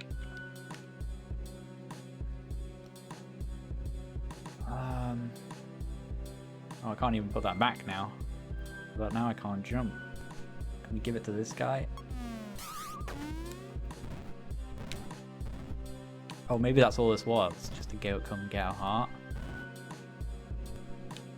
So now I can come to this and then get this. Look! Oh my god! Guys, gameplay! We did it!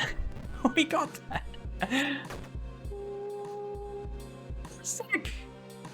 See, that was cool! There was stuff on the screen, I pressed buttons, it interacted with the thing, I constructed the logic, we did the thing, we worked it out, we did the level, dopamine was released, I had a good time. If only we could have got there the whole 3 hours ago.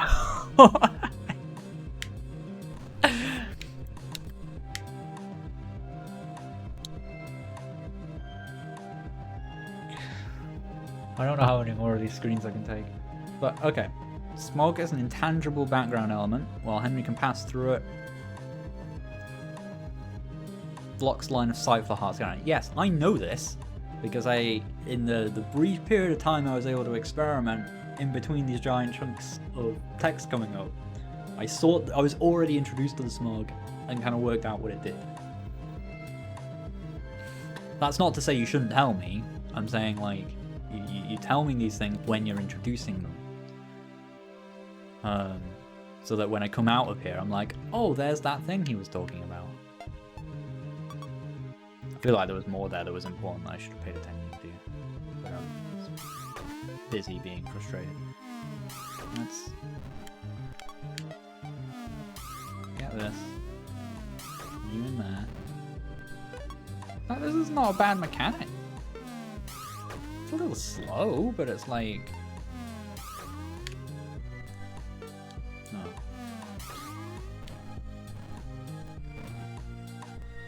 Everything has weird names and context, but like... Wait, do we have to get back up there? How do we get into there?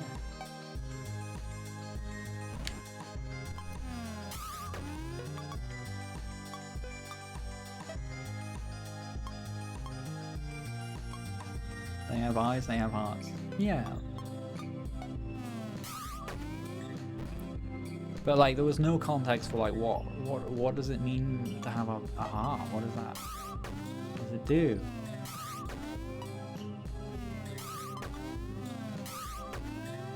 I'm trying to think, how would I have introduced this?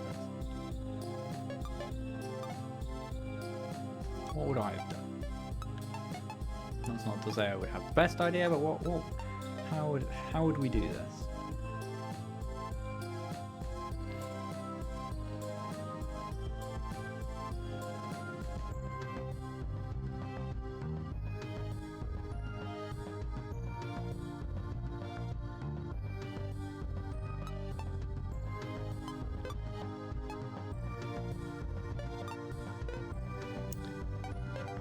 I would probably have started you off holding the heart scanner. I wouldn't have had that long walkie introductory thing where it just started throwing text at you.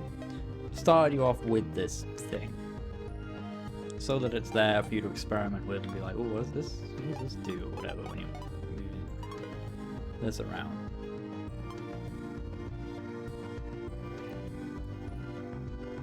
Then it is a tricky one because it's a weird, like, anti-intuitive thing. You kind of almost want to show a visual of the other person doing it. You kind of have like, kind of a bit like I have the ghosts doing Pokey Poke for like those mechanics. I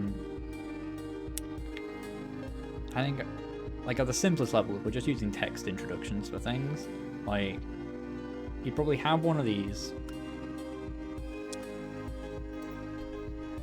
like, I don't know, something like this.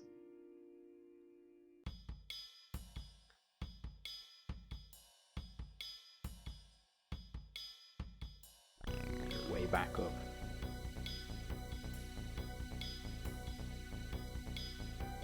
So this has, like, no heart or whatever.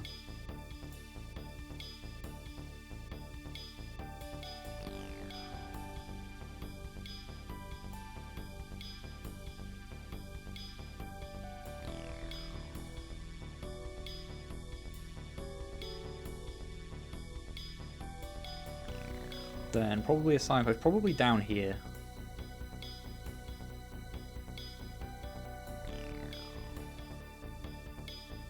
If we're just going with a signposty method, right?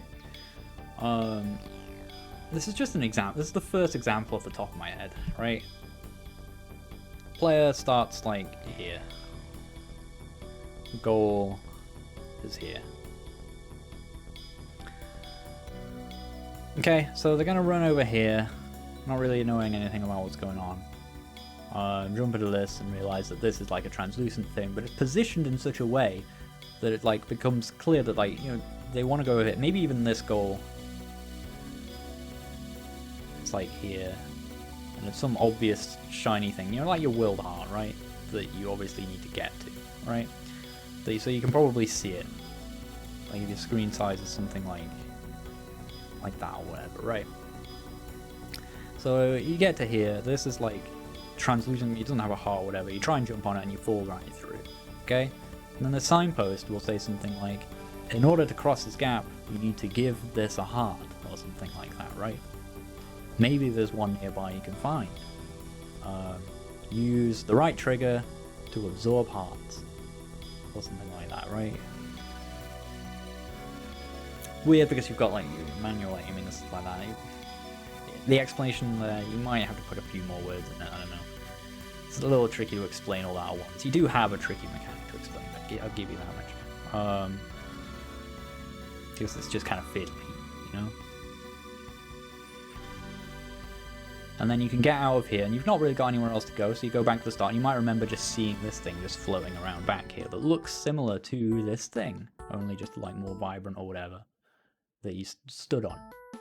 Maybe you could even put this like in the floor here, like with nothing that you have to jump on or anything.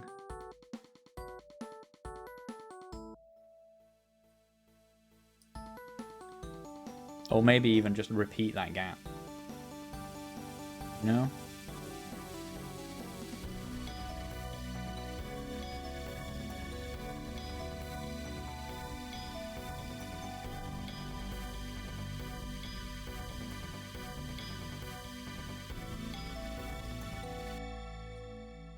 Right?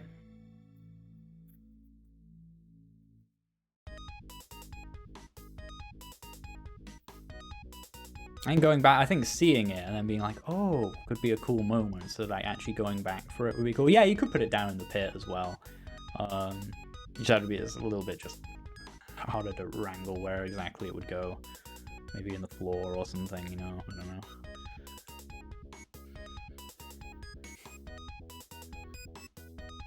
Anyway, this isn't like perfect or anything like that. And you do have it is a tricky mechanic, but like that on its own just puts more demand for a good tutorial, right?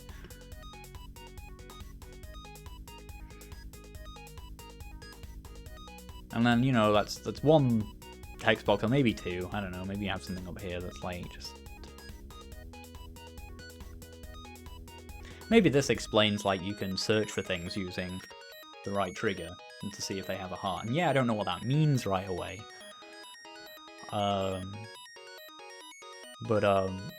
it'll become relevant later, and I'll just be like, okay, I can see this thing has a heart, wonder what that means, and I'll carry on, and that's fine. And then I come down to here, and I was like, oh, this thing doesn't have a heart, and I fall through it. How do I get hearts from one thing to another?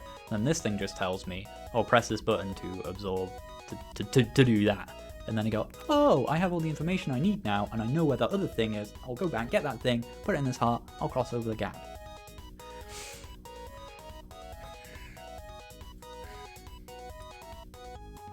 That's the sort of approach you want. As it stands, I'm not actually sure what's going on here. Can we like yeah, this is low. Okay, we do need to get... I just wanted to be able to see the beginning again, because I was like, is this sealed off? Do I need to make this intangible somehow? Oh no, okay. Oh, I should have read that. Let's actually read that. Glass is the opposite. X is solid ground, but the heart scanner can see beyond it. Okay. At least now we're at relevant, meaningful information.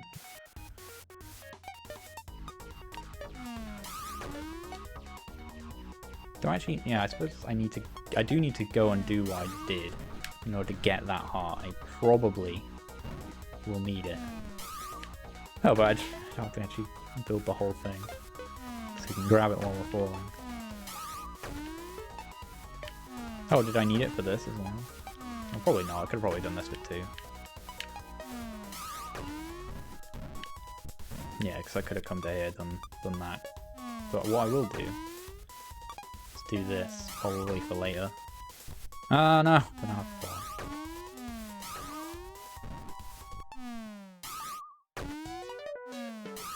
I'd make this process, like, it does feel nice, but it's just that a little bit slow.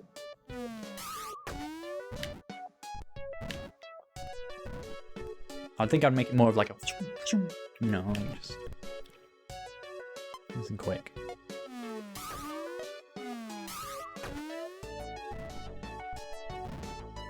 There we go. What's up here though? Oh, nah, no, not with that. Ah, meh.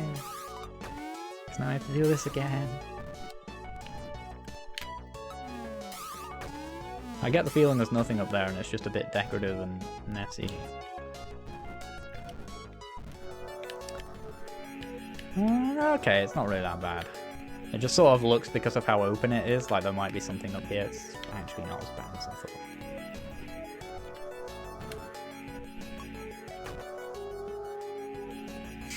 Was that mouth recorded? That sound effect? You just went, whoa! No. Nice. Uwan the Witness, the second on the monolith, the observer of the trials. Be sure to approach Uwan the Witness, for she will record your progress. Oh, I know, because we've seen this mechanic. This is a save point. It's like you knew that like you'd gone too hard on the words and stuff here and all this, and then you just was like, but for real though, it's a save point. To be fair, like the fact that it's just a thing and you walk into it and it just lights up. Honestly, this is one of the few mechanics that most people, even people who don't really play a lot of games, just kind of get. When you walk into it and it lights up, it's like, oh. And then if you die or anything like that and you come back there, it's like, oh. You know, I think you generally get away without explaining that. I mean, I know maybe you've got something that's slightly different going on, because you said it's to do with level select and if you want to change level and stuff, so I don't know, maybe.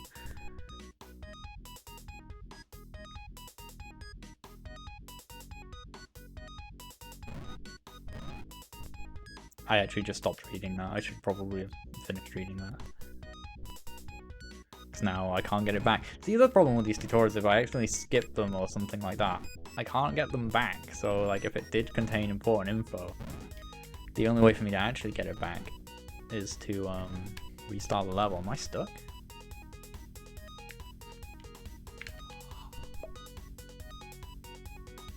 Oh, but I left and it unlit. Oh.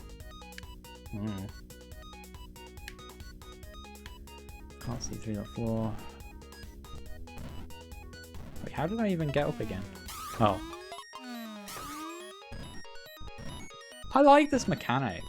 The level design isn't actually that bad. It was looking a bit grim at the start, but now we've got into actually using our mechanics, this is okay. Null-hearted denizens cannot pass through Ember.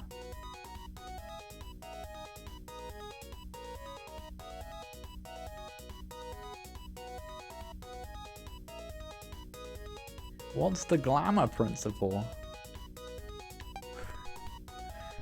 The what now? Oh no.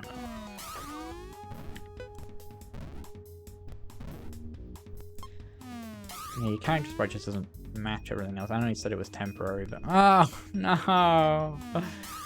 Falling is the worst.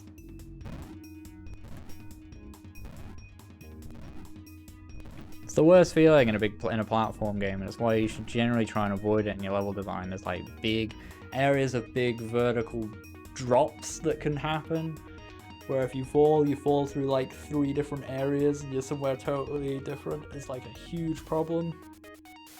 For like all platformers, pretty much. It's an issue, like it's an issue in Pokepoke as well, because that's a game about climbing and stuff. So I've had to find creative level design tricks there.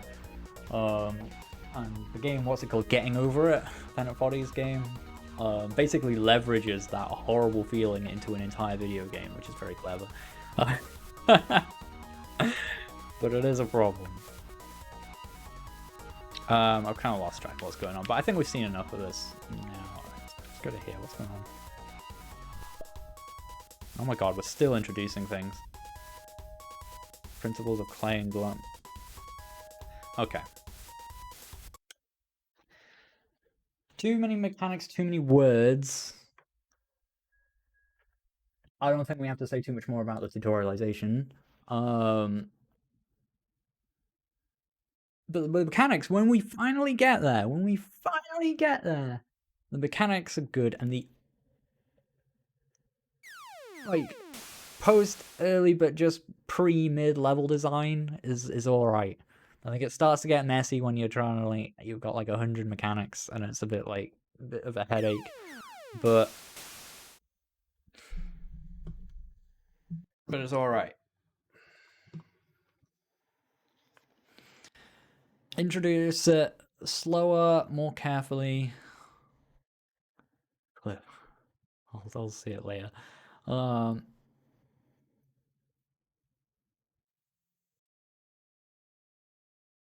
Introduce with brevity but clarity. Brevity but clarity. Oh, is my face falling off? The mask is slipping. Literally, my skin is just flaking off. Introduce, yeah, brevity but clarity. Use your level design to help teach the ways I described. Don't be in a rush to have like a million mechanics or a lot of lore or a lot of stuff going on. Get me to care about the game first. I'm not saying you can't do it the other way, but it's the best. It's the way where the least amount of things are likely to go wrong. If you use the game, but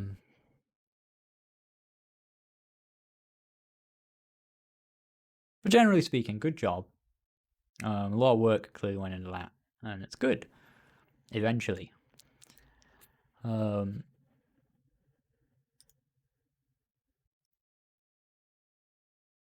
And it's better than if you just said nothing about how any of it works. Well, almost. Barely. Because eventually I worked it out, I did kind of need to know how the controls worked, but I kind of worked it out in spite of the tutorial, which is not good.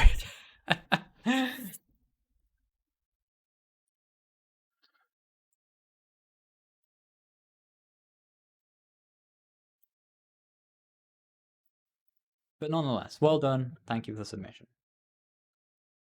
See you, JH. Have a good sleep.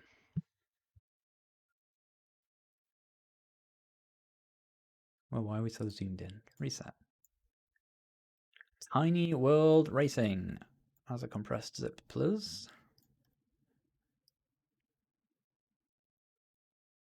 Okay. Are you ready to race?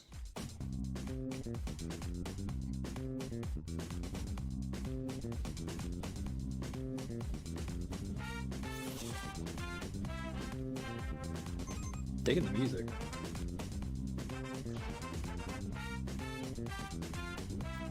Top-down Mario Kart.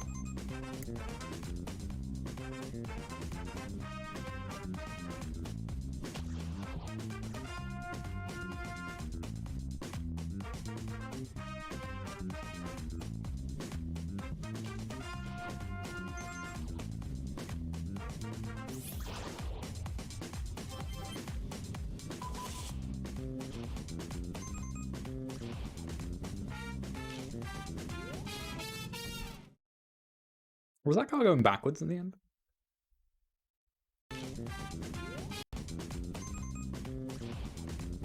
No, it just sort of weirdly looked like it.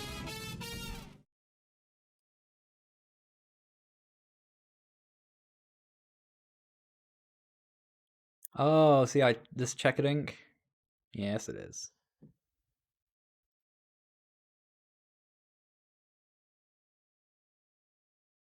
My question from a commercial standpoint, and I'm sure you've thought about this because you are commercial kids, what Why would I buy this instead of Micro Machines or Mario Kart?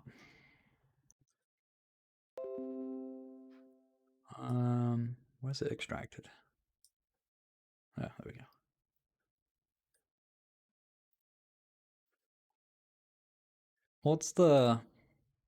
What does this bring to the table?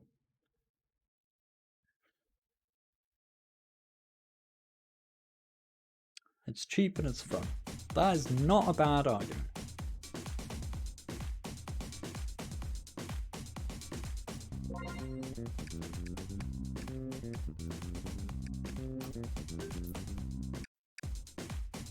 On or off, nice. It's kind of volume control. Kind of surprised Enter doesn't work as well as space here, but... Controls, here they are.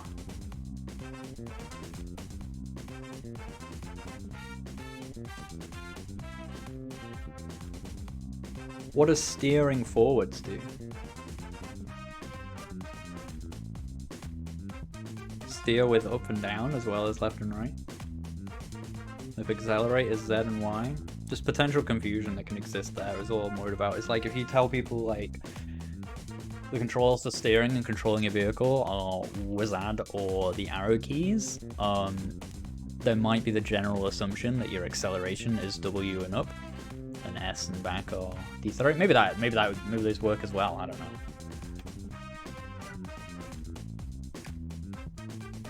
Quick race.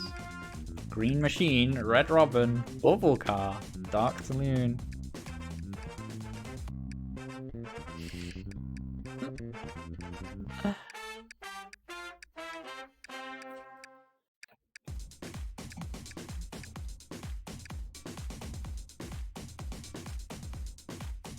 Or should we use the controller since we have it? Oh, I'm rocking the monster motor. Or I'd like to. I might not have picked up my controller. Oh, it's showing me as like keyboard at the top there. Anyway, Z.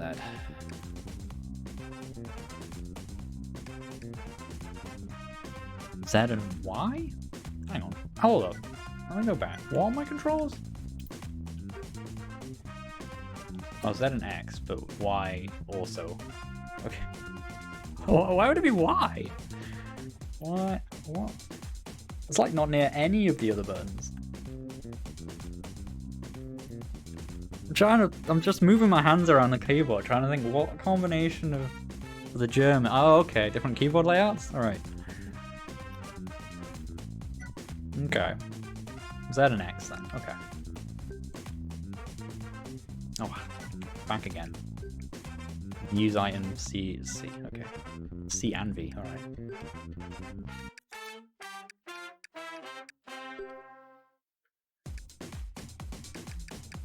Where are my fake stats for all the different cars? They're like telling me what they're good at, and then they all actually turn out to be the same.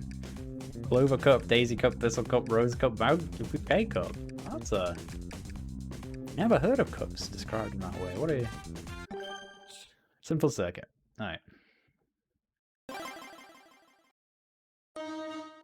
2... Boost! Aw, no Mario Kart, no hidden boost. Glue. Eat glue. Nerds.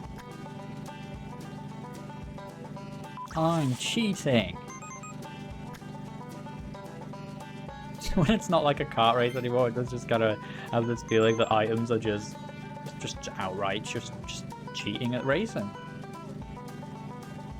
Oh, the glue like stays there.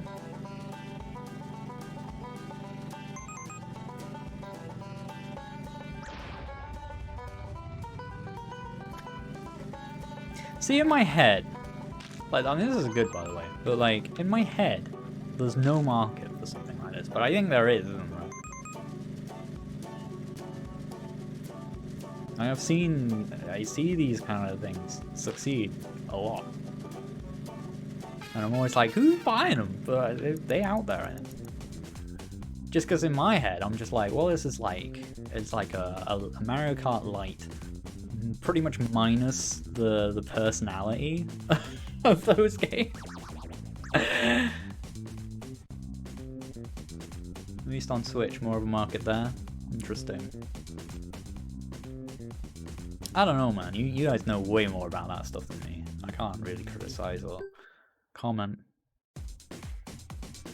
You have way more experience than I do. So let's just focus on the game. Splatter Stadium. Where's my hidden boost? Zed. Boost.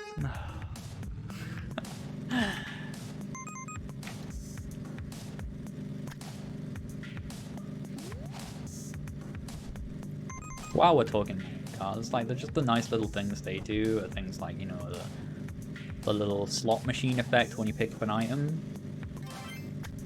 So it's like, oh, what am I gonna get? What am I gonna get? Oh, cool, another useless banana. It's a fun little aspect of when you pick them up. Otherwise, you might also start to think that maybe, like, ooh, different colored thingies give you different ones, maybe? I don't know. Glue just looking exactly the same as the oil, but like a different color. I don't know. Can I raise the difficulty or anything as well? Or is this just how this be?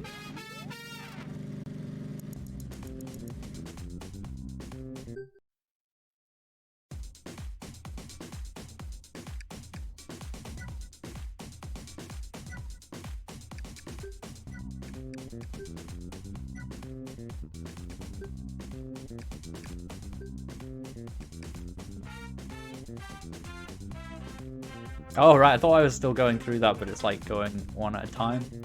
I think this effect is a little bit too simple and looks a little bit too much like how it looks when you're selecting an individual track, so it throws you just for a second and just...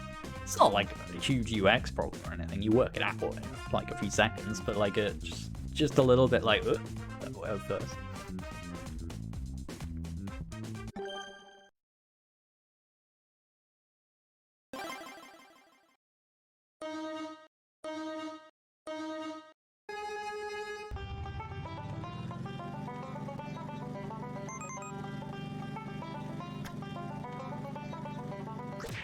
I also think I'm just faster than the other cars. I mean, it's a life, like, it's a huge... It's not like... Racing games with an AI is not an easily solved problem, man. We've basically just been cheating at it for years and hoping for the best by doing rubber banding and stuff like that.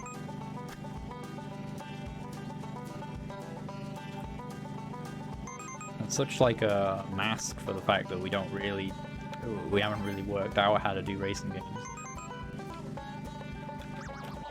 In my opinion. Like, where are... Oh, they're all the way over there. Okay. It's good, though. It's like... I mean, it's... You got all the core stuff. But I think, like, a racing game... For me, it needs more. Like, it needs... Like... It's just... For me, it's very box-ticky. Like, it's got everything. But, like, it just doesn't have anything special about it that would make me want to, like, buy it, you know? Or, like, play it over, like, anything else more attractive. Especially on Switch, man. We got, like, you know how many Switches came with Mario Kart? Like... And, like, this does have, like, a different feel to Mario Kart because it's top-down. There's more, like... Slightly more like the Micro Machines kind of thing, but, like... I'm sure you can probably get some old port of that people not only has nostalgia appeal, but it's like got a lot of other things going on as well. Get harder in terms of navigation. Yeah. Feel that's not really, I don't know.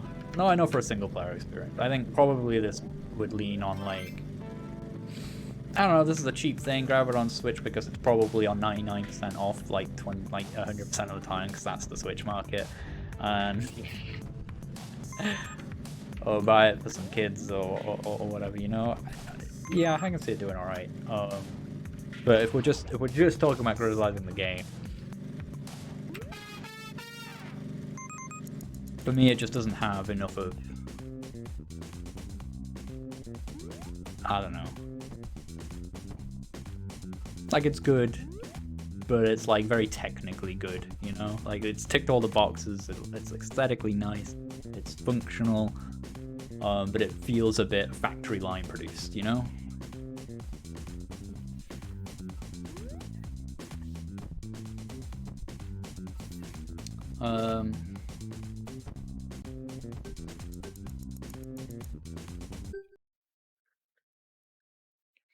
But effective, nonetheless.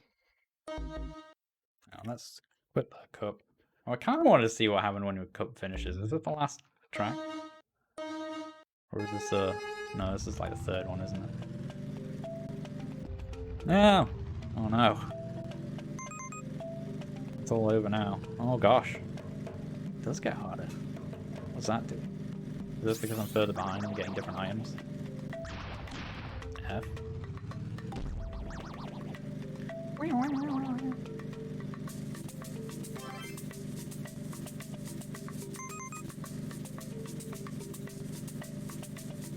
Oh yeah, it's hard for me to criticize it on that level. Super hard because I kind of feel like it being a bit like this is sort of just your goal.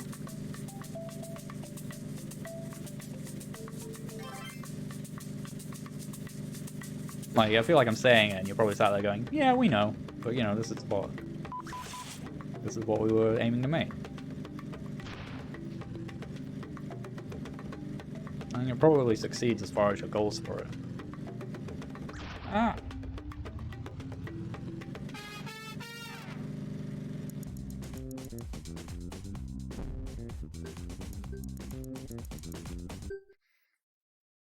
I do like the music. Now let's see what happens here. Wait, isn't this just the same as the dirt track, but like thinner roads? Wasn't that like a figure 8 as well? I don't know.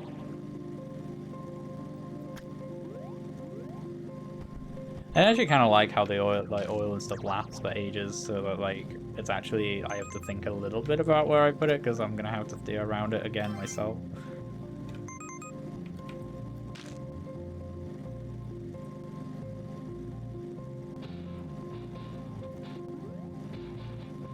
It also definitely might have a slightly different perspective playing it multiplayer, but like it's hard to give a game credit for being fun with friends because everything is fun with friends.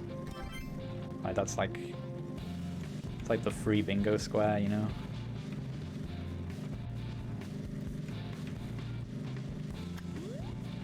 Oh, it's gone now. It's just long enough of a track for that to be gone. It is very clean, very clean, very clean, very well polished. It feels like a checkered ink game.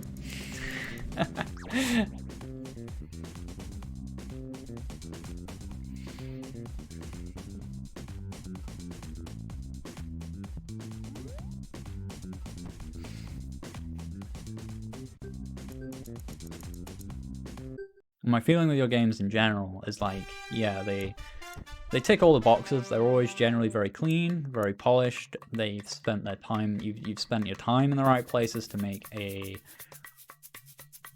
marketable product. But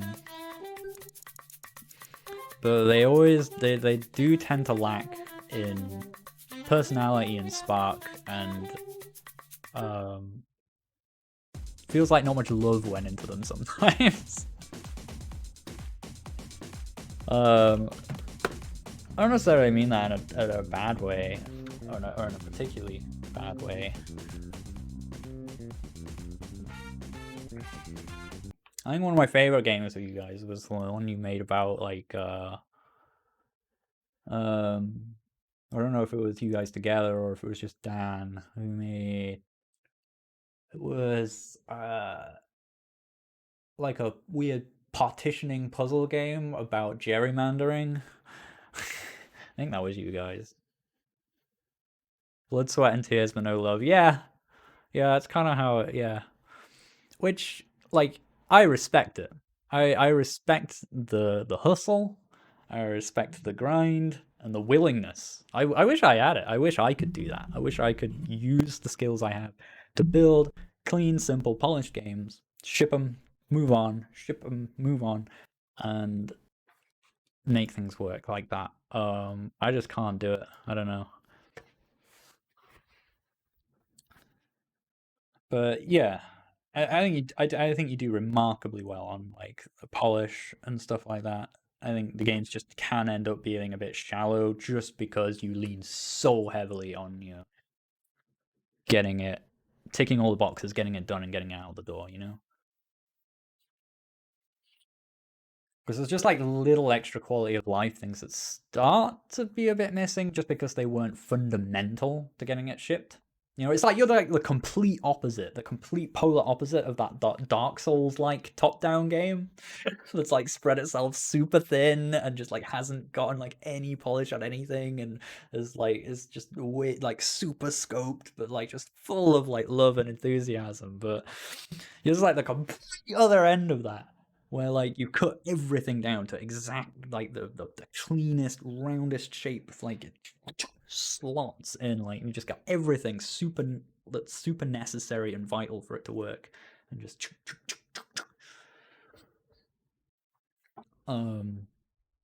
which of the two, your approach will definitely do better commercially, definitely a lot better.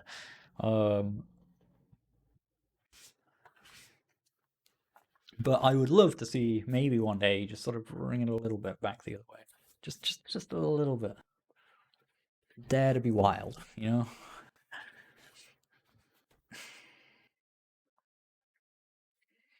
Okay, that's an interesting one. No, that was an interesting break from the norm. So thank you for that. Even the short description was it's gone now, but it's like hit the asphalt, leave your opponents in the dust, and it's top down this summer. Yeah, I get it though. I'll say I respect it. I get it.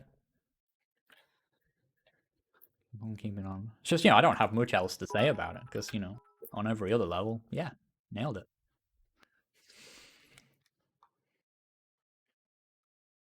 100 bits. Thank you very much, Allison. Thanks for getting that submitted as well. It was cool. Oh, this was the guy who submitted on Twitter, but then did manage to work it out and got here with his game Citadel Stormer 2.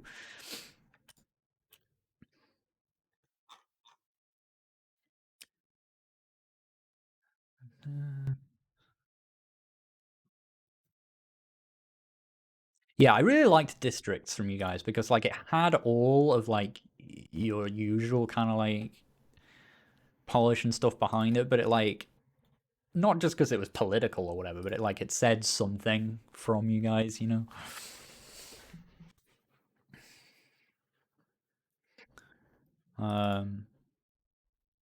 But while still having kind of like all of that kind of like polish and stuff that generally goes in your game.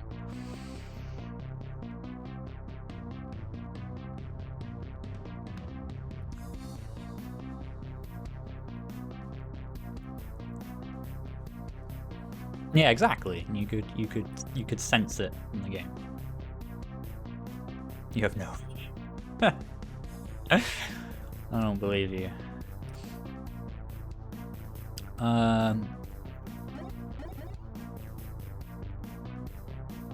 Start new, quit to desktop. Can we full screen this?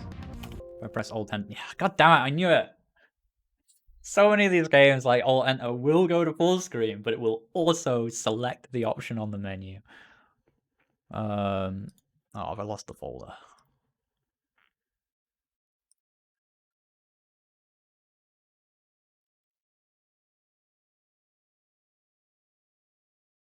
So we'll have to start the game and then go to full screen.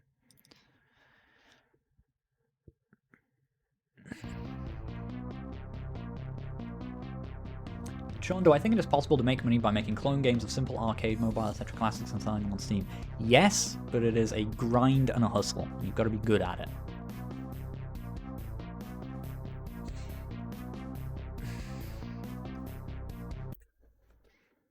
And it would take too much of my soul to be good at it.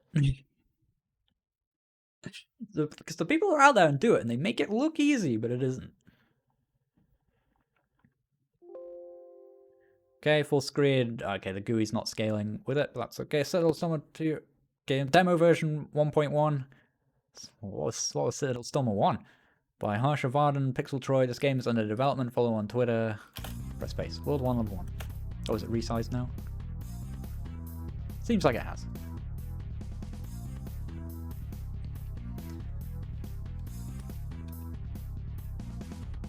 Oh. Oh! You know what that is, right? on an English keyboard, you know where O is? That is dead center on my keyboard. That is right in the middle. That's like the physically most inconvenient, like... I don't know. W for jump, okay. Okay. Some coins? Got like a Winston laser gun. Press escape.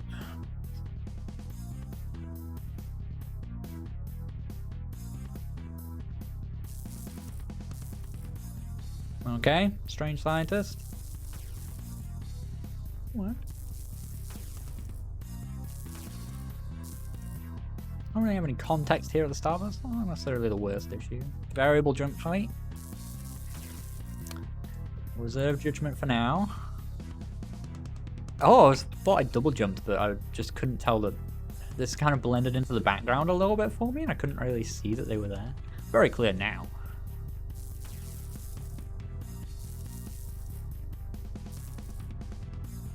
Jump is, like, the gravity is very... I don't know. Oh, that's a big jump arc, actually. It's a tall jump arc.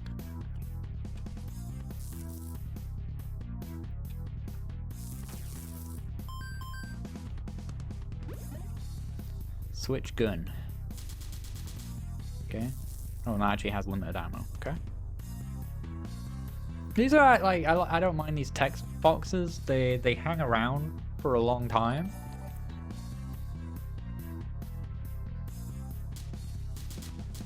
Oh, and this can actually break this. Can the other one not do that? Okay. It's just a little unclear what I can pass through and what I can't. What if I ran out of ammo there? Would I just be screwed?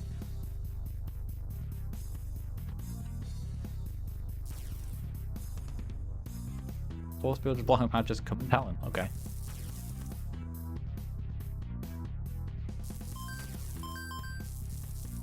Doesn't look like a force field, just a door. Yeah, the art in general is quite alright. The characters are very basic, but like there is like consistent with the style and.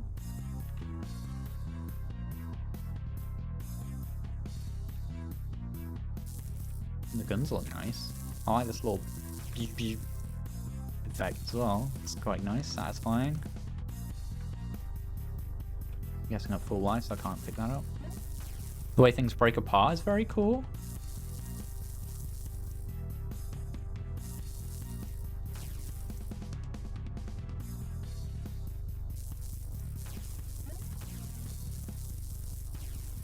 The variable jump is very abrupt, and I would argue you didn't really need it. I don't know, I guess it helps because you can like kind of pick the height you want to shoot at something at a little easier. But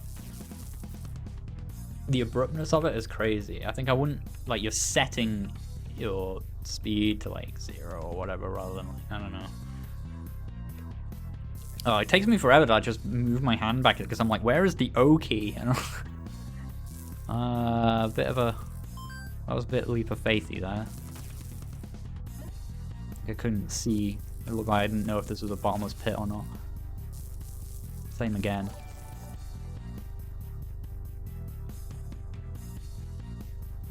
A red flash as I came in here? That was a little strange. Yeah, the breaking apart enemies is nice. I do now.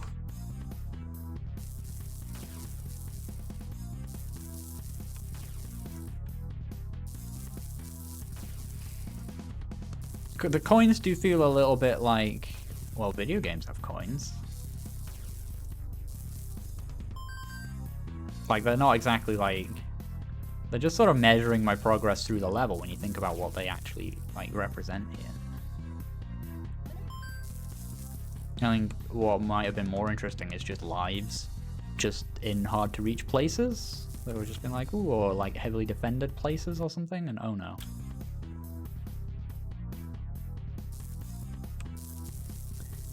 Yeah, weirdly the humans are like the worst drawn part. And they don't have outlines, interestingly, whereas your other, like, interactive elements seem to have, like, more outlining. Oh, do they? Yeah, the coins do. The robots do. Humans are hard to draw, though. Maybe the player should have just been a robot. I should have headbutted.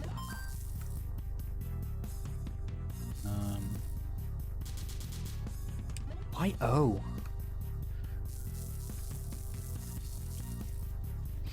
Ow. No! God damn it. Alright, we're gonna get... We'll swap to the gun and kill him first.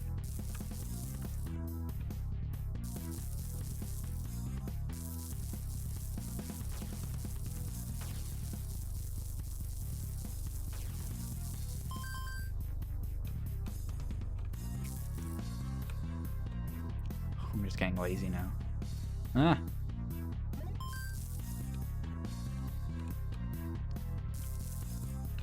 I think, yeah, it's the sort of thing where it feels like you want, like, maybe less gravity and also less jump strength, so you get sort of the same arc, but a little bit floatier.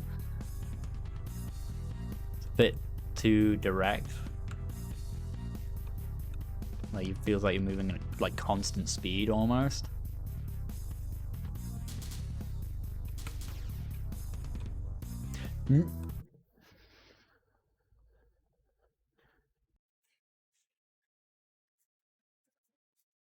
Max distance? Max distance jump? Really? Max distance jump or you're just dead? After everything else that's like been like so easy up until this point. Max distance jump or you're just dead, and also remember to kill the enemy that's sitting in front of it or he will just block you up and kill you.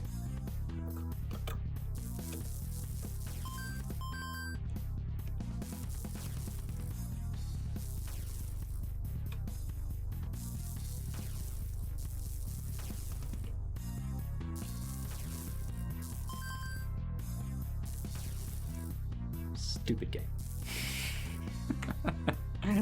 It's not. It's quite nice. I do give some SMG bullets there at least, so I will always have a way to deal with this monstrosity. Jesus, wet. Oh my god, if this is another... It is, isn't it? This is another gap. With a... So leap of faithy! Let me see what's at the bottom. Put the spikes higher up and the camera lower down so that I can just see that that is what awaits me.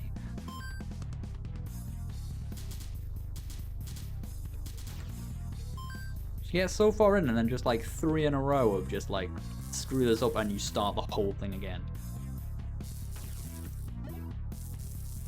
That is ramped up. Now I'm terrified of all these. Oh my god, leaps of faith. I just can't see low down enough.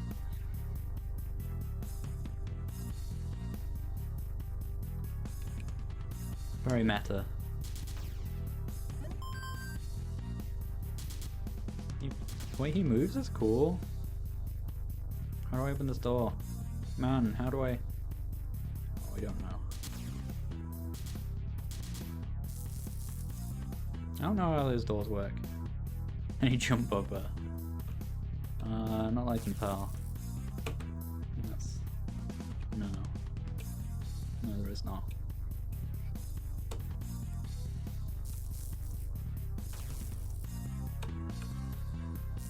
It's not the worst thing in the world, but that could have helped as well. Mostly I think just getting jump arc. Just a little bit more But you have very low horizontal speed, but very like quite a powerful jump, and it just feels a bit strange. Just makes you feel a little bit restricted.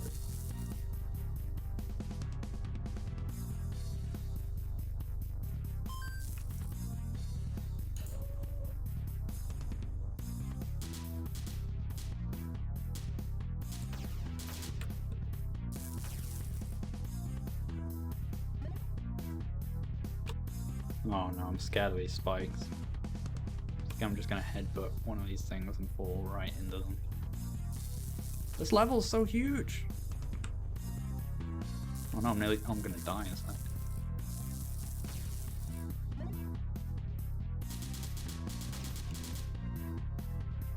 I can't see what's below me, and it's a real problem. Oh!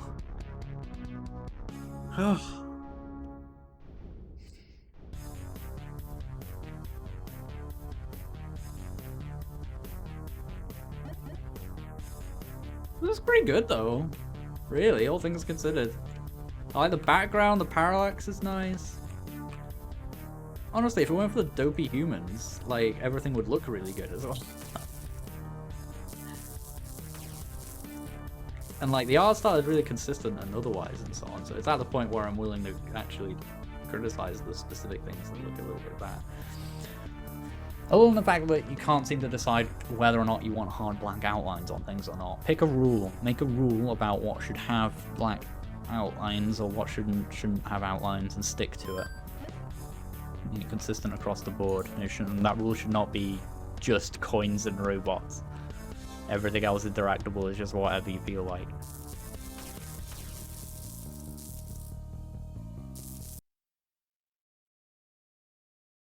Probably a little bit more fanfare on the death as well. I don't know, like an animation or just like just music cut and then ghost is funny, but a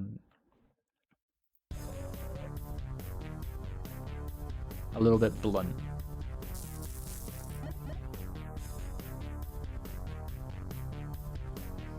Yeah, consistent. Like, I don't mind the rotated pixels.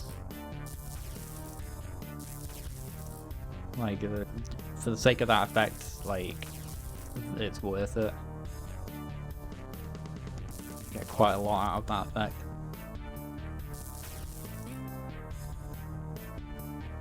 I don't know if it's worth it for the machines that just spin as they move, but definitely for the broken parts.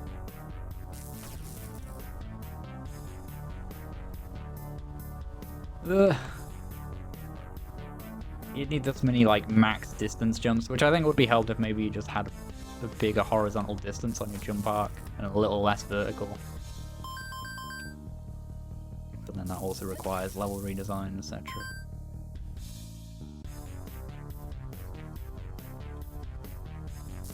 Biggest issue with the level design has been the leap of faith.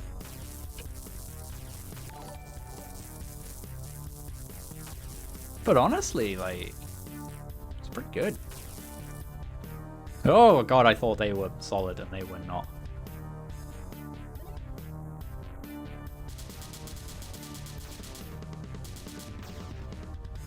The writing and stuff is but like, I think you... Oh god damn it! You know that that's not really a strength and you're not going too ham on it, so that's good. I think you could go even less ham on it. Don't try and do too many like jokes about like, oh look, it's a video game, so you have guns, haha, and stuff. And oh, someone's left ammo for you. That's convenient. I'd lean away from that. Less is more. Just don't have him say anything more than exactly he needs to. I think just realize that that's not really a strength, or just get it completely out of the way.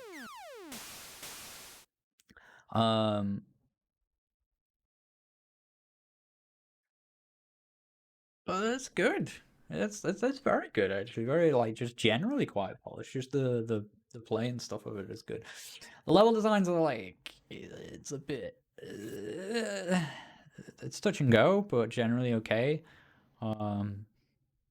It's linear enough that it's sort of all right. leap of faiths are a problem, but I think you can fix that by just bringing up some of these pits, maybe lowering the camera sometimes so you can just see a little bit further down. If you really want to go ham on a solution, you can like have it so you hold down to look down in a spelunky kind of way or something like that. But I think it's better if you just make it so your camera is in the right place at the right time so you can see whether or not what's below you is a bottomless pit or a pit full of spikes or actually the direction that you need to go. Maybe something, I don't know, arrows or something, just something to make it clear.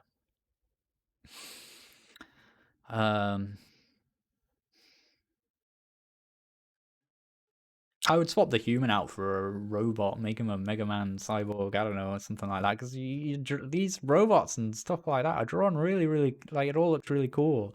You're quite good with your straight lines and geometry and stuff. I think you struggle when it comes to drawing something that's organic, right? So yeah, which is a very, very common issue for like beginner artists and stuff like that. So like the ghost and the human and stuff just don't look as good, and they don't fit in as well as all the other good artwork. Pick a rule and stick to it when it comes to outlines, which like you generally have been very consistent. I assume this title scheme's a bit work in progress as well, so I'm not going about that either. But on the whole, the feel of it is nice. I'm not 100% sold on the jump arc and the jump feel. It felt a bit too, let's get paint out again. Like it felt like that. I think you can maybe get away with that. I know it's like, oh, I don't want to change the height of the jump because then I have to change all the level design and so on. But or maybe if you don't want to change the height of the jump, maybe just a little bit more distance. Just to make some of those gaps feel a bit like less like just right on the edge.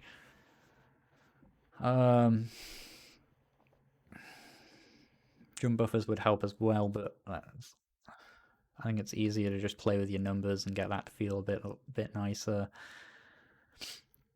I think I would like lower your acceleration up and also lower your acceleration down, just so that it feels a bit more than. If that made any sense. It's a bit too. It feels like you're moving at full speed the moment you like press jump and like you go like that rather than like whoo.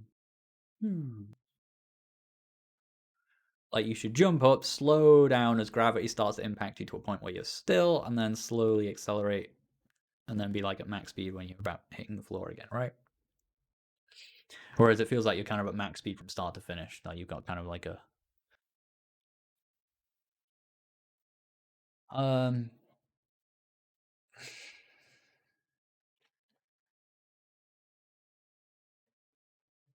yeah, it did feel kind of like a peaky jump arc.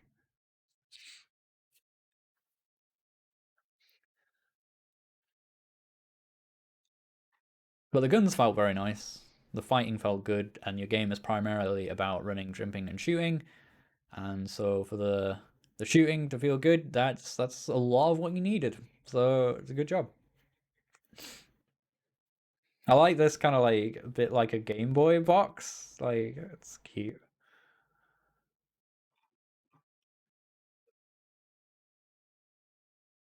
I see when this is interesting. I feel like when the art gets bigger, you start to struggle a little bit more just because you've got so much space. Like you're quite good at your things that are like this size and getting all that detail in. When it got really big, it felt like, oh, you needed it to be big. I feel like you're starting to struggle. So like maybe just get a bit more of that detail back into him. Just don't be afraid to spend a little bit more time there, maybe.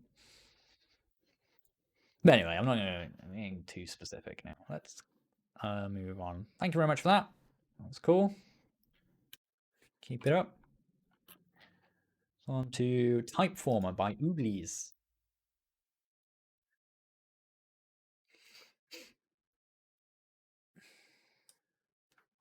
A platformer where you control the character by typing. Stop. Let's get this up before I crotch cam myself again. A platformer where you control the character by typing. My first game is slightly buggy outside a normal word per minute score. Okay. Type start to begin. Do I press enter? Or do I have Oh, I had caps lock on. And that mattered, apparently. You kind of want to be careful with it. I mean, unless that's an important part of the game, maybe something that actually need the capitalization matters. We haven't seen yet. But if it doesn't, and this goes back to that other game with Holtzy's thing with TypeFormer as well, try and just make it capitalization agnostic can be helpful. Unless it matters. Maybe it matters. We'll need to measure your WPM. Golly, should I zoom this in a bit? This will affect the difficulty of the game. If you don't want to take the test, you can adjust the slider, choose your WPM setting. If you're not willing to spend 60 seconds to measure your WPM, line up the game view. Okay. Has it already started count? Oh, it'll start when I type, I guess. Else course, keep all close around.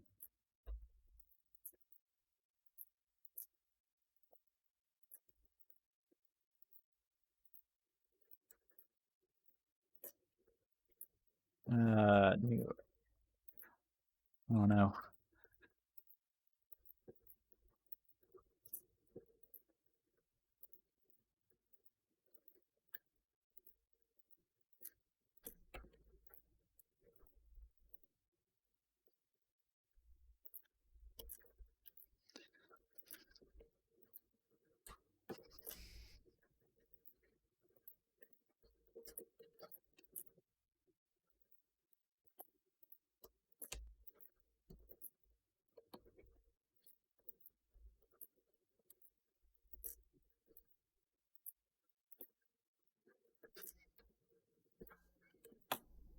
I was wondering what would actually happen if you got one wrong.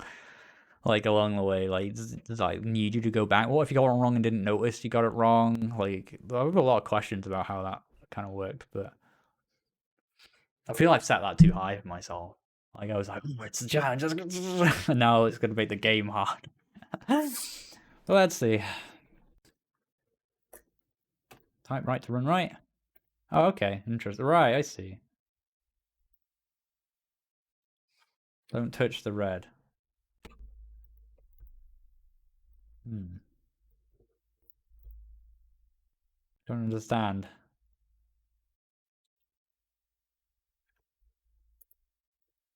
Ah, I see. Cute. Oh,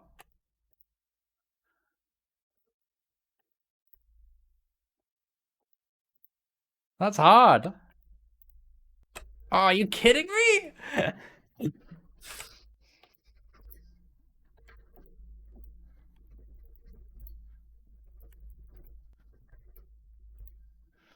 Jesus.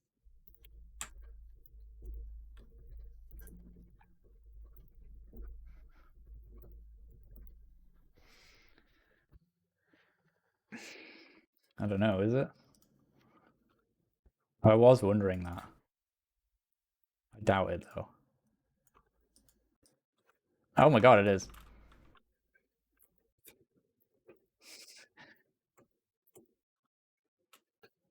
I feel like I need both, though.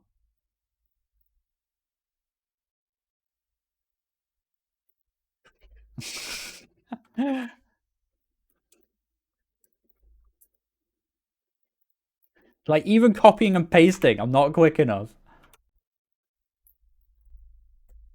That's insane.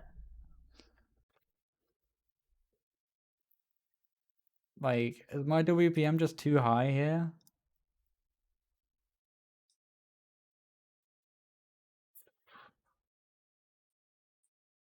Like, if I like looking at this slider, it looked like I was on the slow side, right?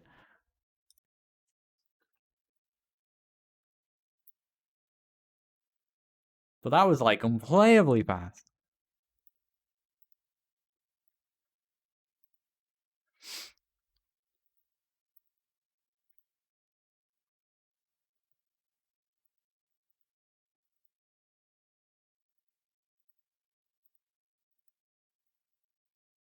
That's like, even with copying and pasting, that was like super hard. And I did the test. So I think you need to rebalance your WPM test.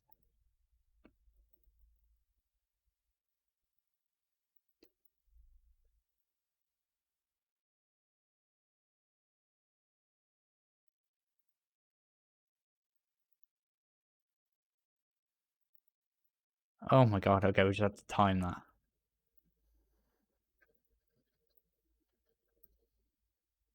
Am I still moving right? Yeah.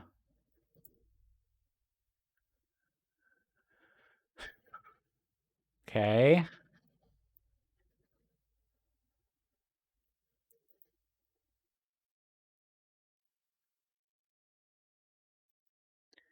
Yeah.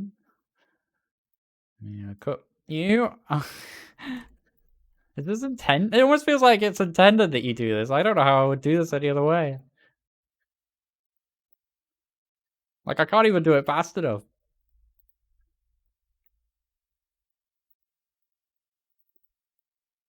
Oh my god.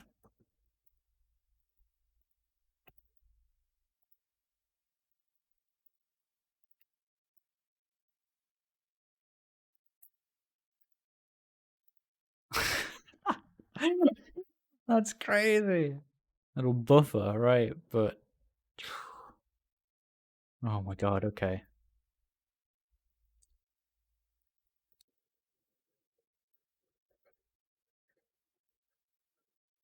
Jump is hard to type fast. Like, was this made with copying and pasting in mind?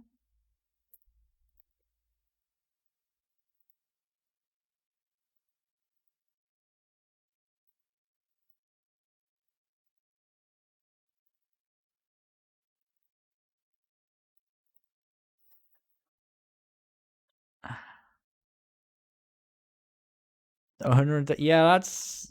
I mean, I thought I did all right on the test, and I came out at like 69. And that was just unplayably fast.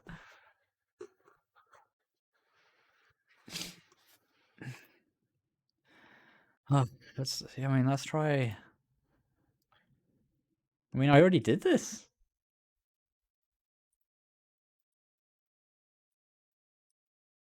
Let's go right down, like 32.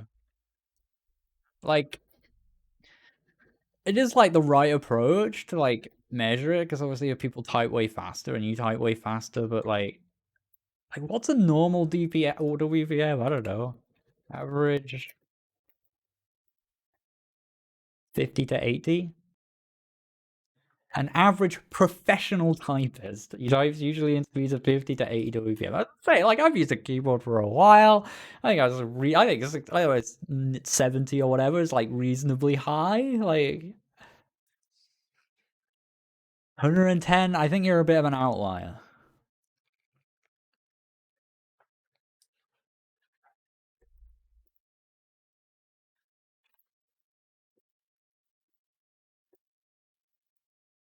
Yeah, that's so much more playable. So much more, like half my WPM, because it's not just about the speed that I type the words, but like I've got to react to the stuff on the screen, and specific words take longer to type than others. It takes me longer to type jump than it like takes me to type right.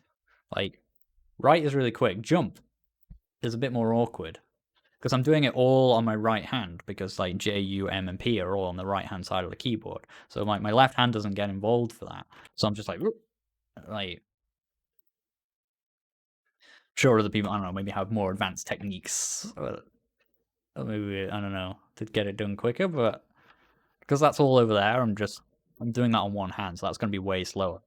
Whereas right, I can combine.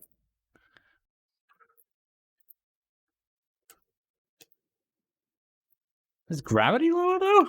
That's different, because before I fell like down to here and then changed around.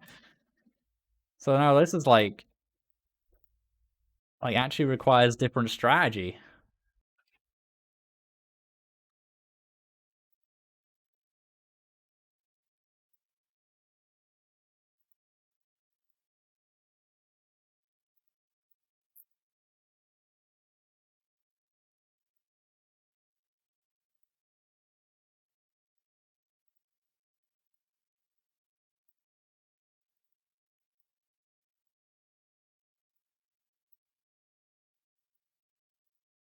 I like the idea.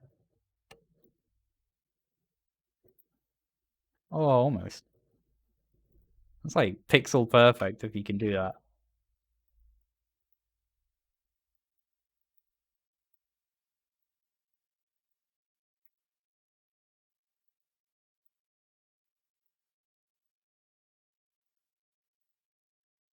This is like level 4.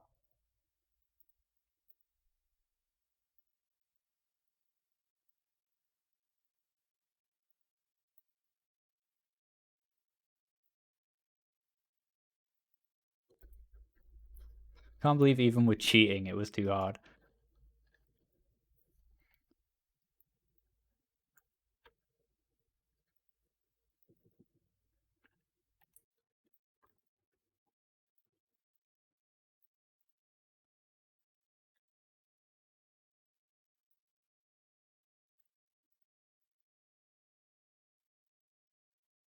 I'm not sure it's possible at this speed because the gravity is too low. And that's the thing, I think you've changed like your movement speeds around based on the WPM, that's resulted in completely different possibilities of jump arc rather than actually just slowing the speed of the game, which is what you kind of needed to do. So the physics remain the same, you just have more time in which to do it. It's trickier to do that because you've got to apply a time step to your movements, right?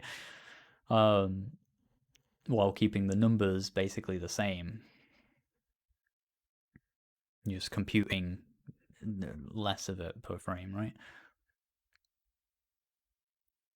Yeah. So I think actually, like, it becomes like this level wasn't suddenly not like, or it's very barely possible if it is possible. It's like a pixel, like I could sometimes be falling this way and hit like here. I think gravity needs to just be a bit higher. Maybe I'll give it one more go at like 39.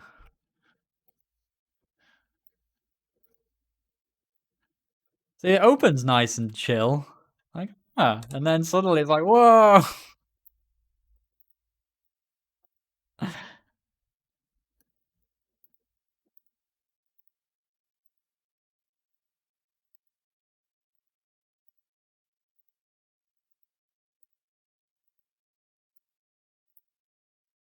Oh damn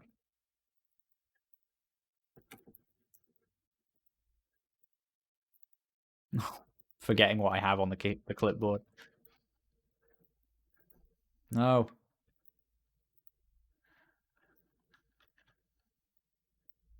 God damn it! So hard, man.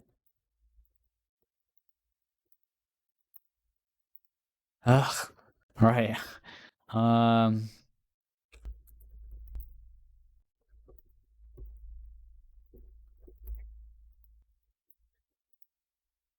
Oh.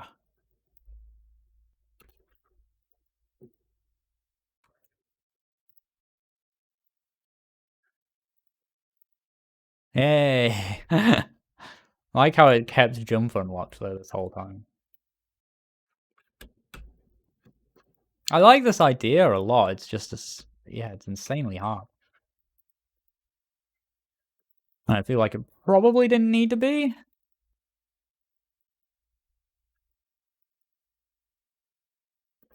Like, I know you don't want it to feel too easy for people like yourself that type like lunatics.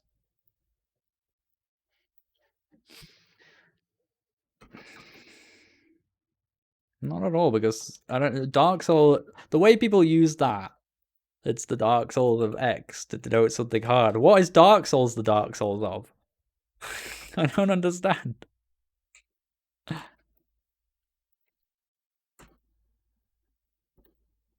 I'm jumping into it. Why was there red at the top there? That was an unnecessary extra problem.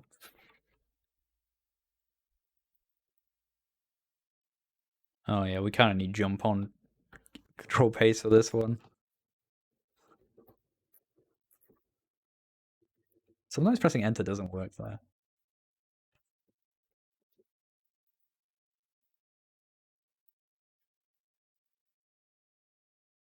Now the gravity is too high, so I can't even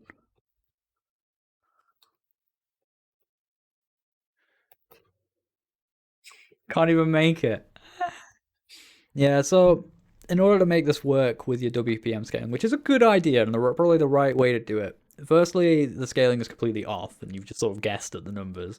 But secondly, the way the numbers are applied to your physics means that your levels are only possible under certain conditions. Or I don't know, maybe maybe most of them are still possible, but like it changes how you have to do them, and it runs the risk of some of them definitely being impossible.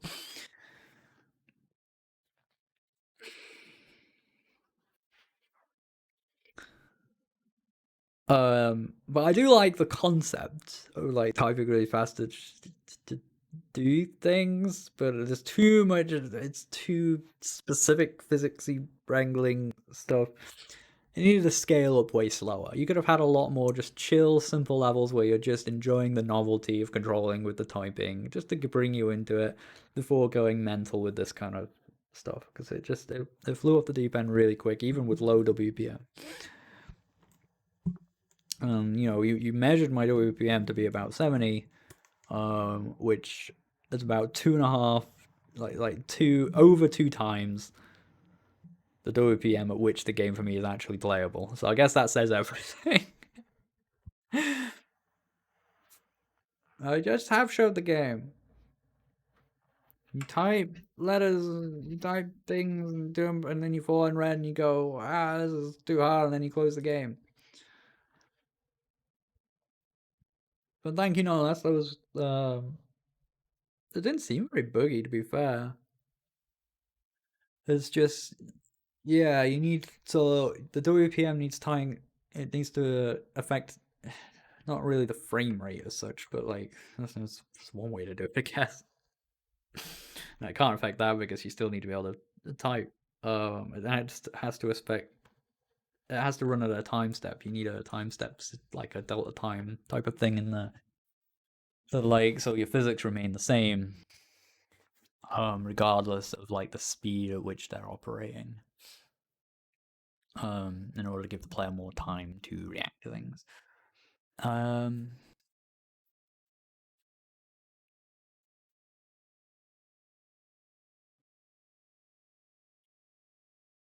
If you're moving at fixed speeds and not doing any accelerating and decelerating, you might get away with just multiplying your final position by an amount.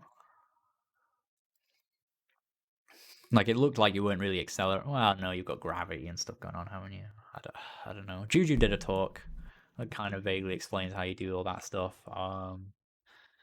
Juju, hyper light, 60 FPS.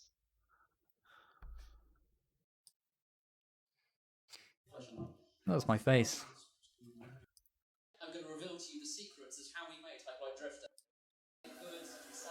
Like how we made it 60 FPS and how we sped it up by like how to. And he's just saying, "Don't do the thing I just said might work."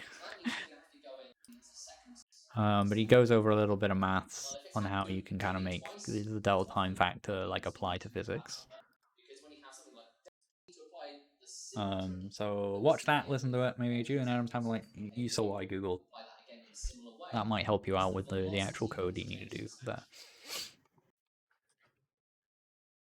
Anyway, Joel Likes Pigs brings us Witch, a special delivery. My first GM game I made way back when. I mean, if this is your first GM game, I assume by now you probably know everything that's wrong with it.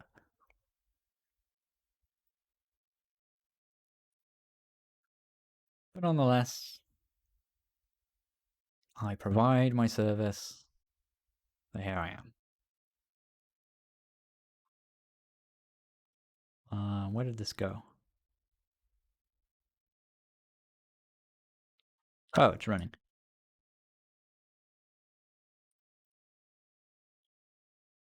Arrow keys, ZX, C, and space.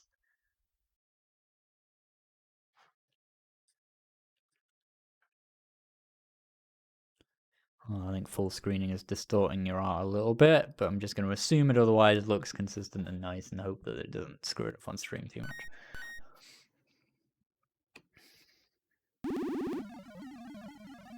Oh no, okay, we're going to have to shrink it back down.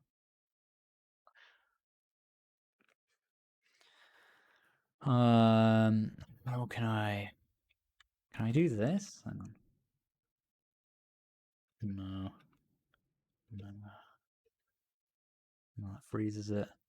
I don't really have a good way to zoom in. I can just read it out. Ugh, I'm no good at anything. I wish there was some way of knowing what I was good at. I'm a witch. I'll just use magic.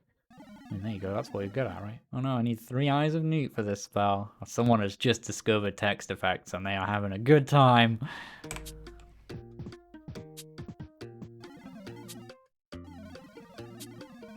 I won't be able to complete my spell.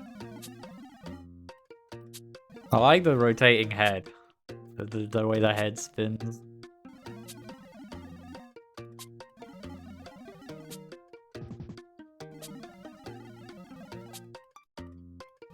Protection, young lady.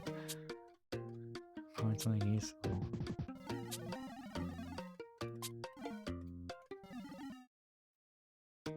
It actually aesthetically reminds me quite a bit of that game you made in like an office environment where you go around doing a bunch of like weird tasks. It just looks similar.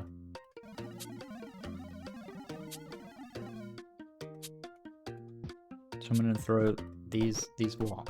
Oh, just things. Right, okay. Some mirror is this running at like 600 FPS? Is it actually running at like 140 maybe because of my monitor? Bring it over here. Oh, I don't know. It's just a fast game.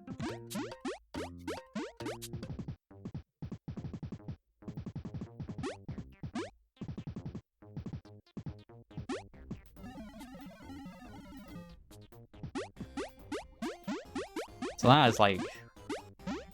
Is it normally like that?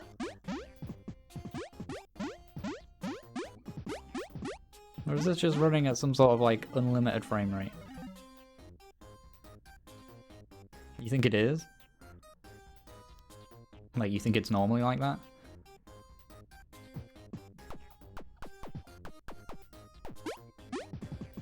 This feels like quite a lot like Cura.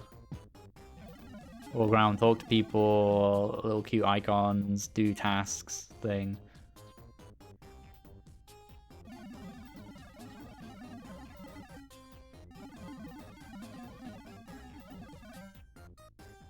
Love your text effect. Alright, let me get that there. That was a pretty effect. Didn't really get much time to enjoy it because it played like so fast. This is, you know, it's no way too fast, okay. So let's try and picture this at a reasonable frame rate. If we do that, it's quite nice.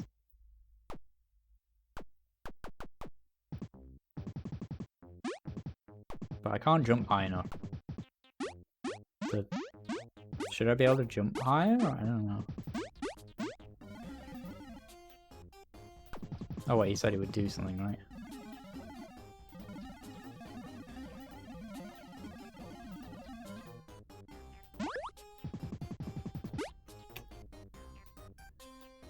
Very hard candy. Ah. So now I have a double jump that's like really hard to perform because the game is running too fast.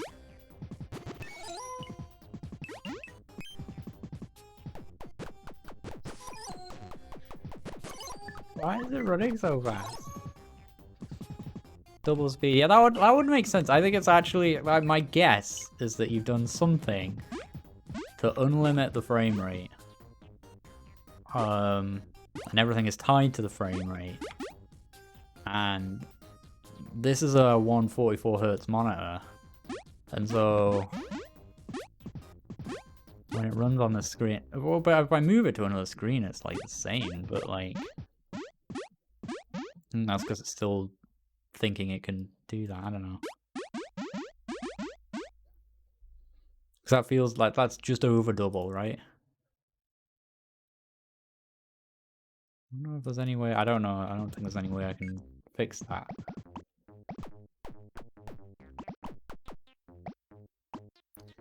Hang on, if I alt enter, do I get frame rate appearing in the bottom right? Usually doing a lot of things.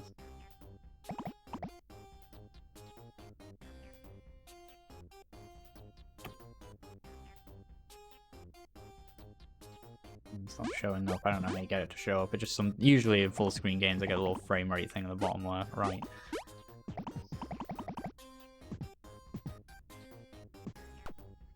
But it is what it is. Oh no, yeah.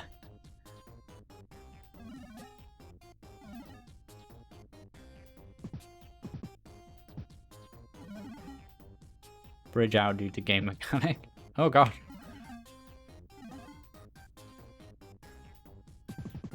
I think I get the idea though. You run around, you do a bunch of these cool tasks, you get some items that do different things, eventually you get 3 Eye of Newt and that's the game, right? It's very pretty. I like the effects. I'm sure they would look a lot better if it ran at a regular speed.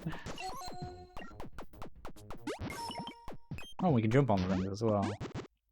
I say it basically feels a lot like that other game you made. For Jam, that was a like office-based game. It was more or less this. Only I don't think the items like followed you behind like the. Oh god. It's very cool.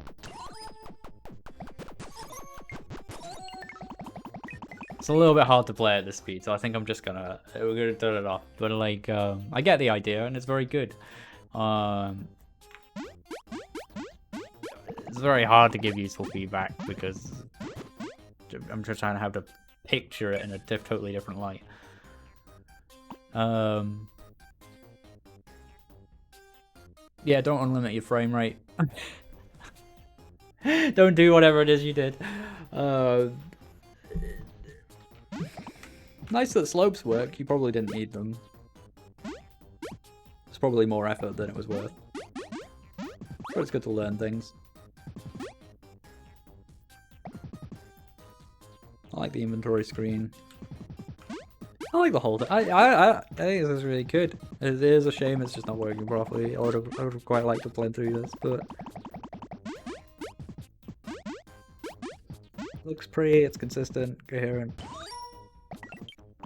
I don't really know what the stars are about. A magic spell that just throws random things that we get to enjoy a lot more if they weren't disappearing inside of like 2 frames. Oh, leveling as well. I'm gaining more hearts and stuff. I wasn't aware that was like even a thing. But yeah. It is a shame. But yeah, that wasn't really clear that there was leveling and XP going on. I don't know if someone explained it. Maybe I just passed it. The other game works just fine in full screen. It doesn't work perfectly. Some text is distorted or put in weird places at times. Yeah. No, it's good though. Like it's very polished. Has everything it needs. Would have been nice to play under better circumstances. I think I like that more than the thing I played though. There's the Office game or whatever, the task list. They're very similar games, but I felt like I just had a bit more to it.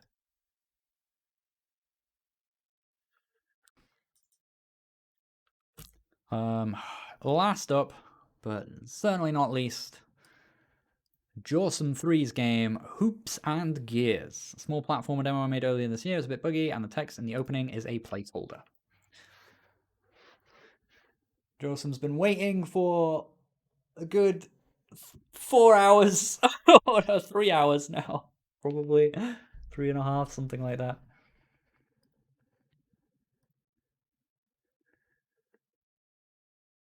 But here we are.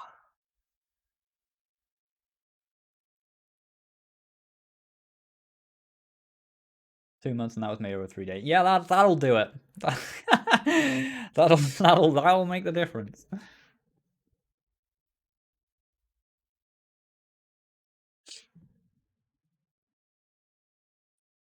Did you reuse a lot of the code?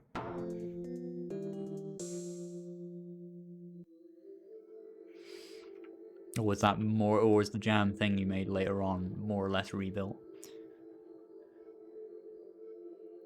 I would suspect you actually rebuilt quite a lot of it. Years play normal speed run. Man or fast man? Lines mean he go fast. Works.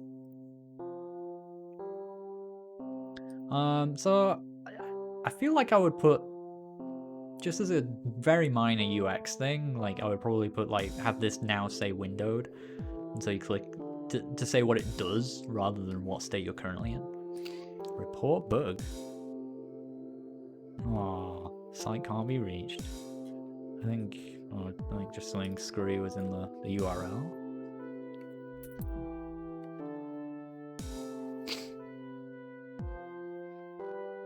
I want to see what your Google form is for reporting bugs. No, we don't get to. Oh, it's not even put that in there.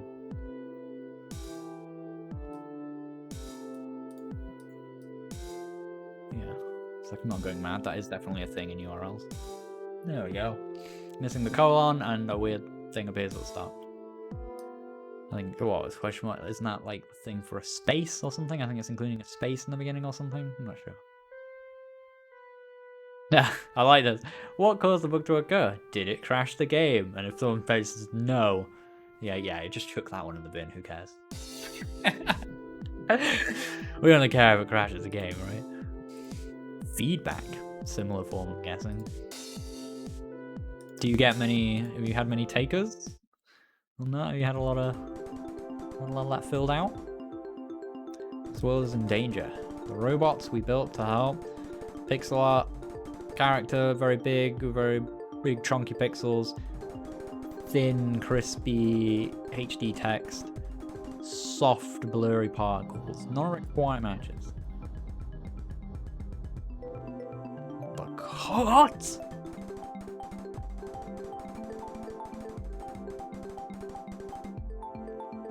I've missed something.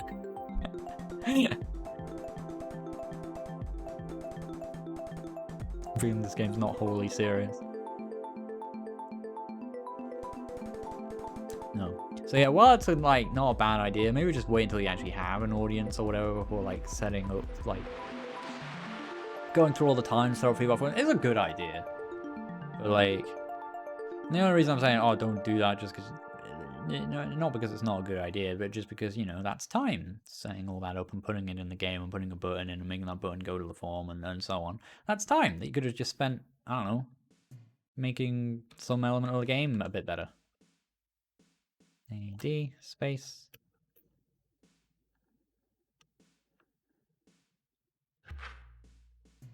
Oh, okay. Basketball hoop. Actually, kind of don't mind the rotated sprites and mixeling and stuff. I don't know, it kind of works. Okay. Oh, I've lost my basketballs now. Ugh, weird camera.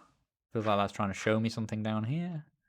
But it's like, it's still a little bit awkwardly done. Just, I'm not sure I really gather what this is.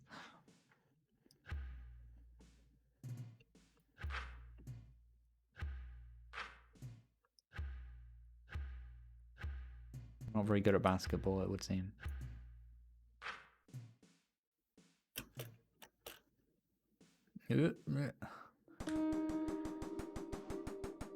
Blooming Meadows. What's this about?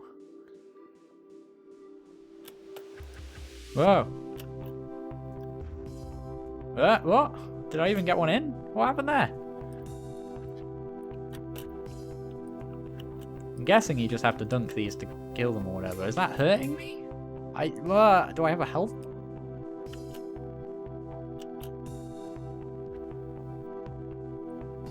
Oh, okay, we can just sort of hit them from underneath.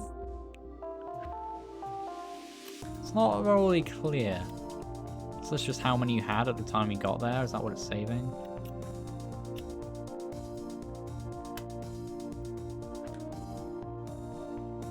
Very quick checkpoint.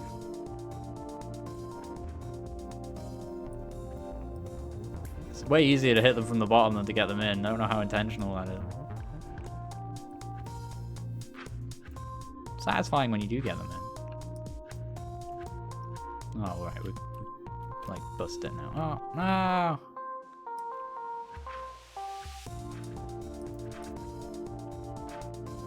No! God damn it. Oh, God damn it. Oh, no, I hit. Oh, I was like, oh. God damn, I was like, oh, maybe that'll just send me back to the checkpoint. No, it restarted the whole game.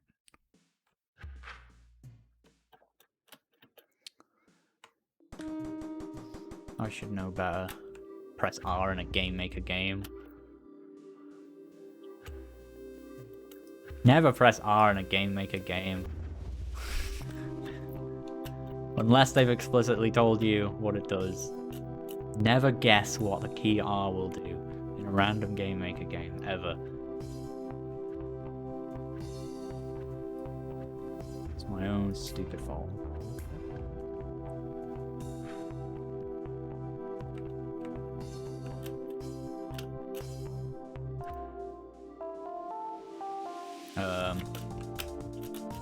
Did I not sufficiently basketball this thing?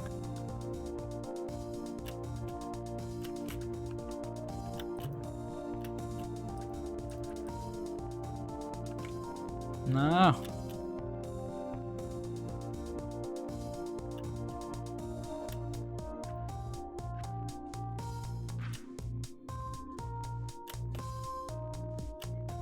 Door's stuck. How do I unstuck the door? Now come back. What have I done? Did I screw it up by restarting? Okay. Okay. Well, I could have never figured that out. Oh, I thought maybe I had to stand on this. Oh, okay, it works like that. That's okay. It's like hard to write like proper moving platforms. Just putting me on that's a little anti-intuitive, but it's fine as long as you got it done, you know.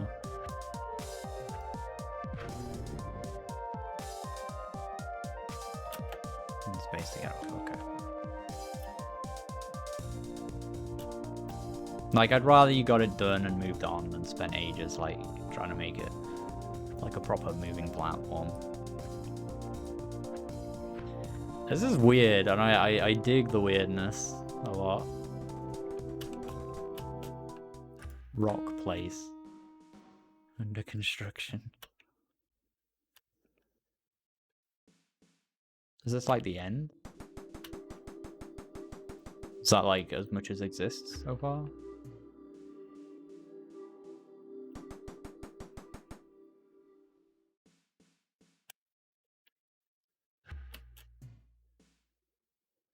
A bit to the left. Oh. Oh, that's pretty. Weird place to put it, but pretty.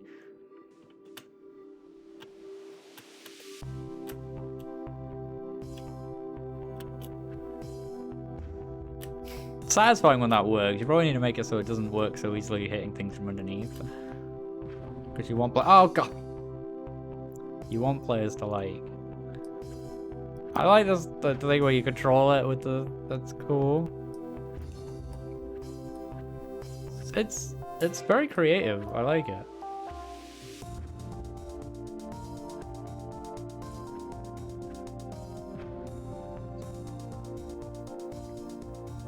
No, no, don't kill me. I can't move on this thing. Oh, I can just jump on them? Oh no. But getting on top of them is a good idea. Always need that high ground. Wise man named Obi-Wan once told us how important the high ground was. Okay, random, but fair enough.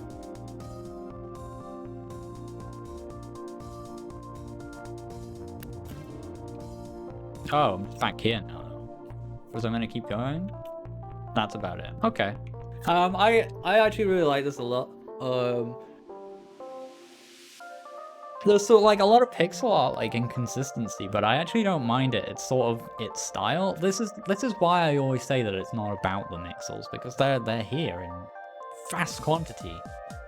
But the style is of a kind of, it feels intentional and deliberate, you know? That's the best way to put it. I didn't really like it on the title screen. If we... I feel like I missed this. No, this is... It was here I felt weird about it. I just feel like this text doesn't really match his style, I feel. Or at least here where the screen just feels kind of minimal. Feels better in retrospect. Like maybe it should have looked a bit more like, I don't know, something more in keeping. Oh, is this like showing, oh, there's an enemy down there? Yeah, I'm not sure. I get what you're going for with this camera. I'm just not sure it really works because it's like you can't really see much of this or what's going on. It just sort of feels like the camera's bugging out. But I do know what you're trying to do.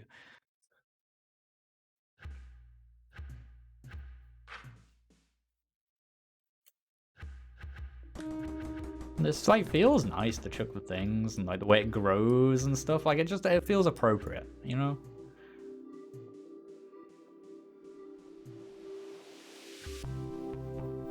Like definitely if you're going pixel art, if in doubt, avoid doing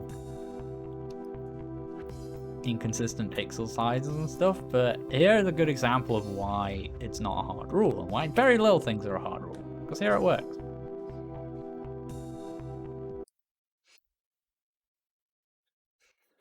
Yeah, cool mechanic. I think of other things. I dig the art style a lot. I think it works even with all the weird mixing. Like I think it works for it. Yeah, creative mechanics with the putting the basketball on the little platform. I think it's like it was a little anti-intuitive. I couldn't just jump on it.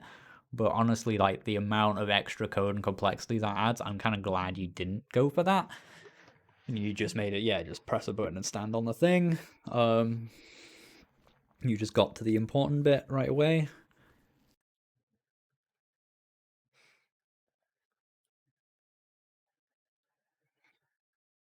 It is a little bit like the physics and stuff are just a little bit weird with the hoops sometimes because you can hit them from underneath and it takes a little while to even register that you got it when like the ball goes through it, but it is satisfying when it does work. I think it just needs a little bit more refining, maybe just solve it, make it so things can't come up from underneath. I know that's probably quite tricky, but probably important for the experience because your whole game is about throwing balls and hoops, so the throwing balls and hoops has gotta be good, right? Um, but on the whole, lovely idea, generally good execution, nice art style. I have no idea what's going on with the story, but that's fine. It's cool. I like it. I'd like to see more of that on developed. It's cool.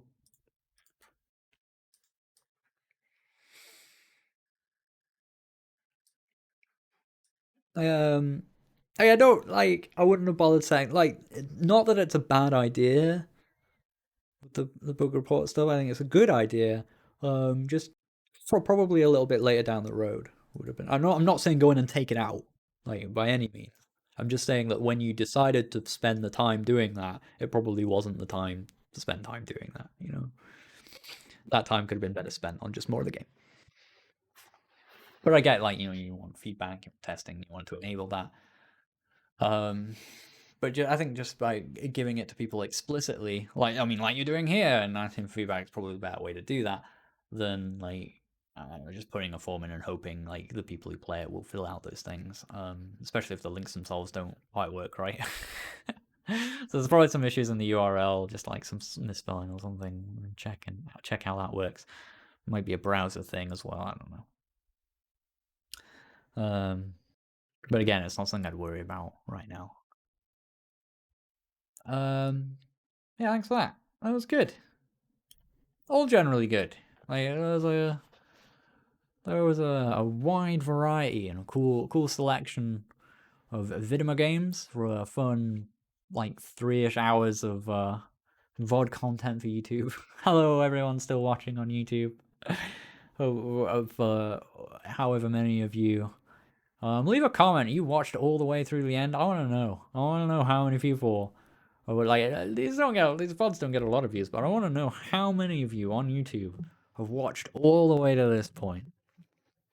Or if you've watched all the way to this point, but you've mostly been skipping along, leave a comment as well. I want to know from those people. I'm curious.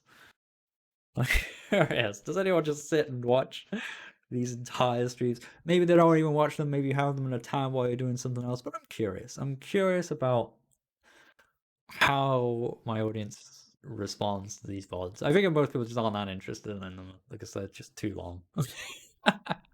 That's fine. But I'm curious.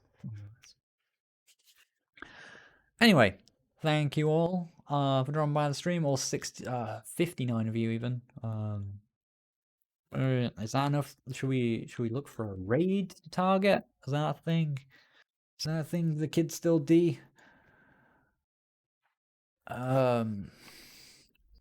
Search for game maker.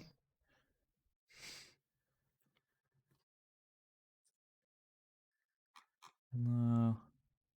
This is what is this how the search has always been? How does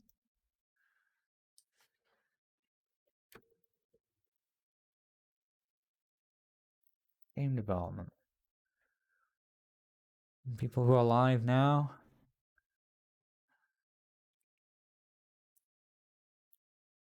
That's not game. That's League of Legends. Sometimes Legendaries thing has some people.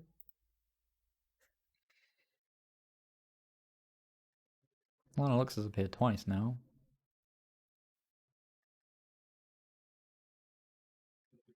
So let's go there. What's she doing?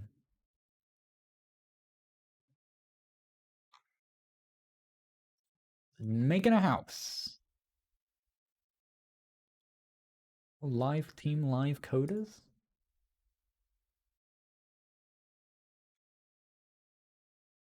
I don't know who anyone is. I'm too much of a hermit. I don't know who to raid. I'm gonna raid this person. You enjoy watching her make a house or something. I don't know.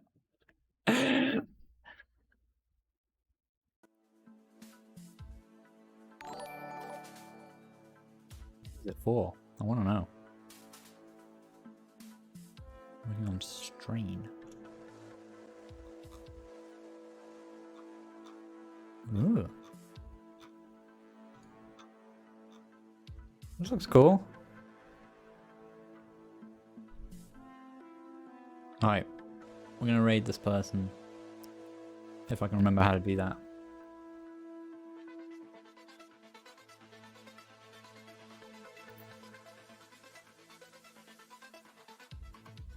Made. You guys know where to fucking find. Send viewers to another channel when your stream ends. Show me all the blueprints. Oh, What kind of username. blueprints are you looking for? Raid wanna look.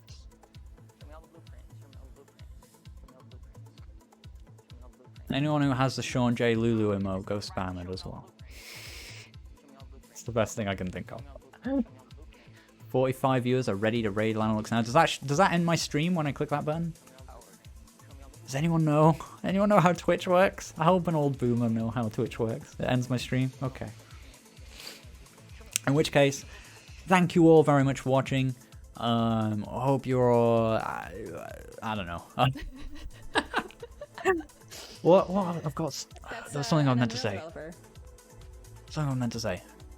Oh yeah. New video went out today on YouTube. You can go check it out. New episode of GM Surgery. If you have problems that you want me to resolve, like, very few people take me up on it, so go check out the form. I think I forgot to link it, but I'll make sure I link it in that video. Submit your projects. We're going to look at them. We can do more videos like that. Also, ARPG, new episode of that will be going live shortly after I finish this stream for Patreon supporters. It'll be out next Friday for everybody else out on YouTube. That's everything I have. Go enjoy the stream. Spam my emotes if you have them. And bye-bye. Thanks, guys. See you later.